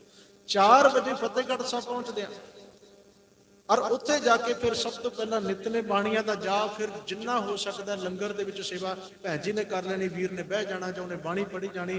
ਕਹਿੰਦੇ 3 ਮਹੀਨਿਆਂ ਦੇ ਵਿੱਚ ਖੇਡ ਵਰਤੀ, ਪੈਰ ਦਾ ਜ਼ਖਮ ਸਾਫ਼ ਹੋ ਗਿਆ। ਡਾਕਟਰ ਨੂੰ ਚੈੱਕਅਪ ਕਰਾਇਆ, ਕਹਿੰਦੇ ਤੁਹਾਨੂੰ ਤੇ ਸ਼ੂਗਰ ਹੈ ਕੋਈ ਨਹੀਂ, ਤੁਹਾਡੀ ਤੇ ਸ਼ੂਗਰ ਖਤਮ ਹੋ ਗਈ। ਪੈਰ ਦੇਖਿਆ, ਕਹਿੰਦਾ ਜ਼ਖਮ ਵੀ ਠੀਕ ਹੈ। ਉਹ ਕਹਿੰਦਾ ਵੀ ਕਿਹੜੀ ਦਵਾਈ ਲਈ? ਕਹਿੰਦੇ ਵੀ ਡਾਕਟਰ ਸਾਹਿਬ ਜਿਹੜੀ ਦਵਾਈ ਅਸੀਂ ਲਈ ਹੁਣ ਤੁਹਾਡੀ ਕੋਈ ਸਮਝ ਚ ਨਹੀਂ ਆਉਣੀ, ਜਿਹੜੀ ਤੁਸੀਂ ਦਿੱਤੇ ਸੀ ਉਹਨੇ ਕੰਮ ਨਹੀਂ ਕੀਤਾ, ਇਹ ਦਵਾਈ ਬਾਬੇ ਨਾਨਕ ਦੀ ਕਿਰਪਾ ਹੀ ਹੋਈ। ਔਰ ਉਹ ਦਿਨ ਗਿਆ, ਕਹਿੰਦੇ ਉਸ ਤੋਂ ਬਾਅਦ ਅਸੀਂ ਕਿਸੇ ਡਾਕਟਰ ਤੋਂ ਦਵਾਈ ਨਹੀਂ ਲਈ। ਹਾਂ, ਉਹਨਾਂ ਦੋਵਾਂ ਜੀਆਂ ਨੇ ਫਿਰ, ਉਹ ਕਹਿੰਦੇ ਵੀ ਅਸੀਂ ਇਸ ਗੱਲ ਤੇ ਹੈਰਾਨ ਆ, ਆਪਣੇ ਭਾਗ ਸਮਝਦੇ ਹਾਂ ਵੀ ਕਮਾਲ ਹੋ ਗਈ, ਅਸੀਂ ਸਰਹੰਦ ਨਾਲ ਫਤਿਹਗੜ੍ਹ ਸਾਹਿਬ ਕਿੰਨੇ ਕਿਲੋਮੀਟਰ ਤੇ ਹੈ, ਵੀ ਅਸੀਂ ਇੱਥੇ ਹੋ ਕੇ ਐਡੀ ਵੱਡੀ ਬਖਸ਼ਿਸ਼ ਨੂੰ ਭੁੱਲੀ ਬੈਠੇ ਸਾਂ, ਐਡੇ ਵੱਡੇ ਡਾਕਟਰ ਤੋਂ ਦੂਰੀ ਪਾ ਕੇ ਬੈਠੇ ਸਾਂ। ਪਰ ਬਾਬੇ ਨੇ ਕਿਰਪਾ ਕੀਤੀ। ਉਹ ਕਹਿੰਦੇ ਅਸੀਂ ਇਹ ਮੰਨਦੇ ਵੀ ਗੁਰੂ ਨੇ ਸਾਨੂੰ ਆਪਣੇ ਨਾਲ ਜੋੜਨ ਵਾਸਤੇ ਸਾਨੂੰ ਦੁੱਖ ਦਿੱਤਾ, ਦੁੱਖ ਕੱਟ ਵੀ ਦਿੱਤਾ, ਆਪਣੇ ਨਾਲ ਜੋੜ ਵੀ ਦਿੱਤਾ। ਉਹ ਦੋਵੇਂ ਜੀਵੀ ਗੁਰੂ ਨਾਨਕ ਦੇ ਖੰਡੇ ਬਾਟੇ ਦੀ ਪੌਲ ਦਸ਼ਮੇਸ਼ ਪਿਤਾ ਦੀ ਬਖਸ਼ੀ ਹੋਈ ਦਾਤ ਪ੍ਰਾਪਤ ਕਰਕੇ ਗੁਰੂ ਕੇ ਸਿੰਘ ਸਿੰਘਣੀ ਸੱਜ ਗਏ। ਇਹ ਵਰਤਦੀਆਂ ਨੇ, ਇਹ ਰਹਿਮਤਾਂ ਵਰਤਦੀਆਂ ਨੇ। ਦਾਤਾ ਜਦੋਂ ਕਿਸੇ ਨੂੰ ਦਿੰਦਾ ਪਿਆਰਿਓ, ਪਤਾ ਨਹੀਂ ਲੱਗਦਾ ਉਹਨੇ ਕਿਹੜੇ ਰੂਪ ਚ ਕਦੋਂ ਕਿਵੇਂ ਬਖਸ਼ਿਸ਼ ਕਰ ਦੇਣੀ ਹੈ। ਸਤਿਗੁਰੂ ਮਿਹਰ ਕਰੇ। ਮੇਰੀ ਇਹ ਬੇਨਤੀ, ਇਹ ਸਾਰਾ ਯਤਨ ਇਸੇ ਵਾਸਤੇ ਹੈ ਜਿਹੜਾ ਆਰੰਭ ਚ ਮੈਂ ਫੇਰ ਉੱਥੇ ਜਾ ਰਿਹਾ, ਸਾਵਲ ਸੁੰਦਰ ਰਾਮਈਆ ਮੇਰਾ ਮਨ ਲੱਗਾ ਤੂੰ ਹੀ। ਸਾਡਾ ਮਨ ਗੁਰੂ ਨਾਲ ਲੱਗ ਜਾਏ। ਤਨ ਤੇ ਬਹੁਤ ਵਾਰੀ ਲੱਗਦਾ, ਤਨ ਤੇ ਕਈ ਵਾਰੀ ਅਸੀਂ ਗੁਰੂ ਕੋਲ ਆ ਜਾਂਦੇ ਹਾਂ। ਜਿਸ ਦਿਨ ਮਨ ਲੱਗੇਗਾ ਖੇਡ ਬਣ ਜਾਏਗੀ, ਜੀਵਨ ਸਫਲ ਹੋ ਜਾਏਗਾ। ਬਹੁਤ ਬਹੁਤ ਧੰਨਵਾਦ ਸਤਿਕਾਰਯੋਗ ਪ੍ਰਬੰਧਕ ਸੱਜਣ ਜਿਹੜੇ ਹਰ ਸਾਲ ਸਮਾਗਮ ਰਚਦੇ ਨੇ, ਆਪ ਸੰਗਤਾਂ ਨੂੰ ਸੱਦਾ ਭੇਜਦੇ ਨੇ ਤੇ ਸਾਡੇ ਵਰਗੇ ਚਾਕਰਾਂ ਨੂੰ ਵੀ ਹੁਕਮ ਦੇ ਕੇ ਆਪ ਸੰਗਤਾਂ ਦੀ ਸੇਵਾ ਵਿੱਚ ਲਾ ਲੈਂਦੇ ਨੇ। ਇਹਨਾਂ ਦਾ ਧੰਨਵਾਦ। ਆਪ ਸੰਗਤਾਂ ਜਿਹੜੇ ਬੜੇ ਪਿਆਰ ਨਾਲ ਗੁਰੂ ਕੀ ਬਾਣੀ ਨੂੰ, ਉਪਦੇਸ਼ ਨੂੰ, ਸੰਦੇਸ਼ ਨੂੰ, ਕਥਾ ਕੀਰਤਨ ਨੂੰ ਸੁਣਦੇ ਹੋ ਤੇ ਗੁਰੂ ਸਾਹਿਬ ਤੁਹਾਡੇ ਸਭਨਾਂ ਤੇ ਕਿਰਪਾ ਕਰਨ, ਮਿਹਰ ਕਰਨ। ਇਸੇ ਤਰ੍ਹਾਂ ਚਰਨ ਕਮਲਾਂ ਦਾ ਪਿਆਰ, ਓਟਾ ਸਰਨ ਨਾਮਦਾਨ, ਗੁਰਸਿੱਖੀ ਜੀਵਨ ਦੀ ਦਾਤ ਬਖਸ਼ਣ। ਜੀ ਆਇਆਂ ਨੂੰ ਮੇਰੇ ਬਹੁਤ ਹੀ ਪਿਆਰੇ ਵੀਰ ਭਾਈ ਅਮਰਜੀਤ ਸਿੰਘ ਪਟਿਆਲਾ। ਬੜੀ ਰਸਪਿੰਨੀ ਆਵਾਜ਼ ਹੈ, ਸਾਰੀ ਕੌਮ ਇਹਨਾਂ ਦੇ ਕੀਰਤਨ ਨੂੰ, ਇਹਨਾਂ ਨੂੰ ਬਹੁਤ ਪਿਆਰ ਕਰਦੀ ਹੈ। ਹੁਣ ਅਗਲਾ ਸਮਾਂ ਉਹਨਾਂ ਦਾ ਹੈ। ਮੇਰੇ ਵੱਲੋਂ ਇੱਥੇ ਸਮਾਪਤੀ। ਹੋ ਗਈਆਂ ਭੁੱਲਾਂ ਦੀ ਖਿਮਾ, ਪਾਓ ਫਤਿਹ ਦੀ ਸਾਂਝ, ਗੱਜ ਵੱਜ ਕੇ ਆਖੋ ਜੀ ਵਾਹਿਗੁਰੂ ਜੀ ਕਾ ਖਾਲਸਾ,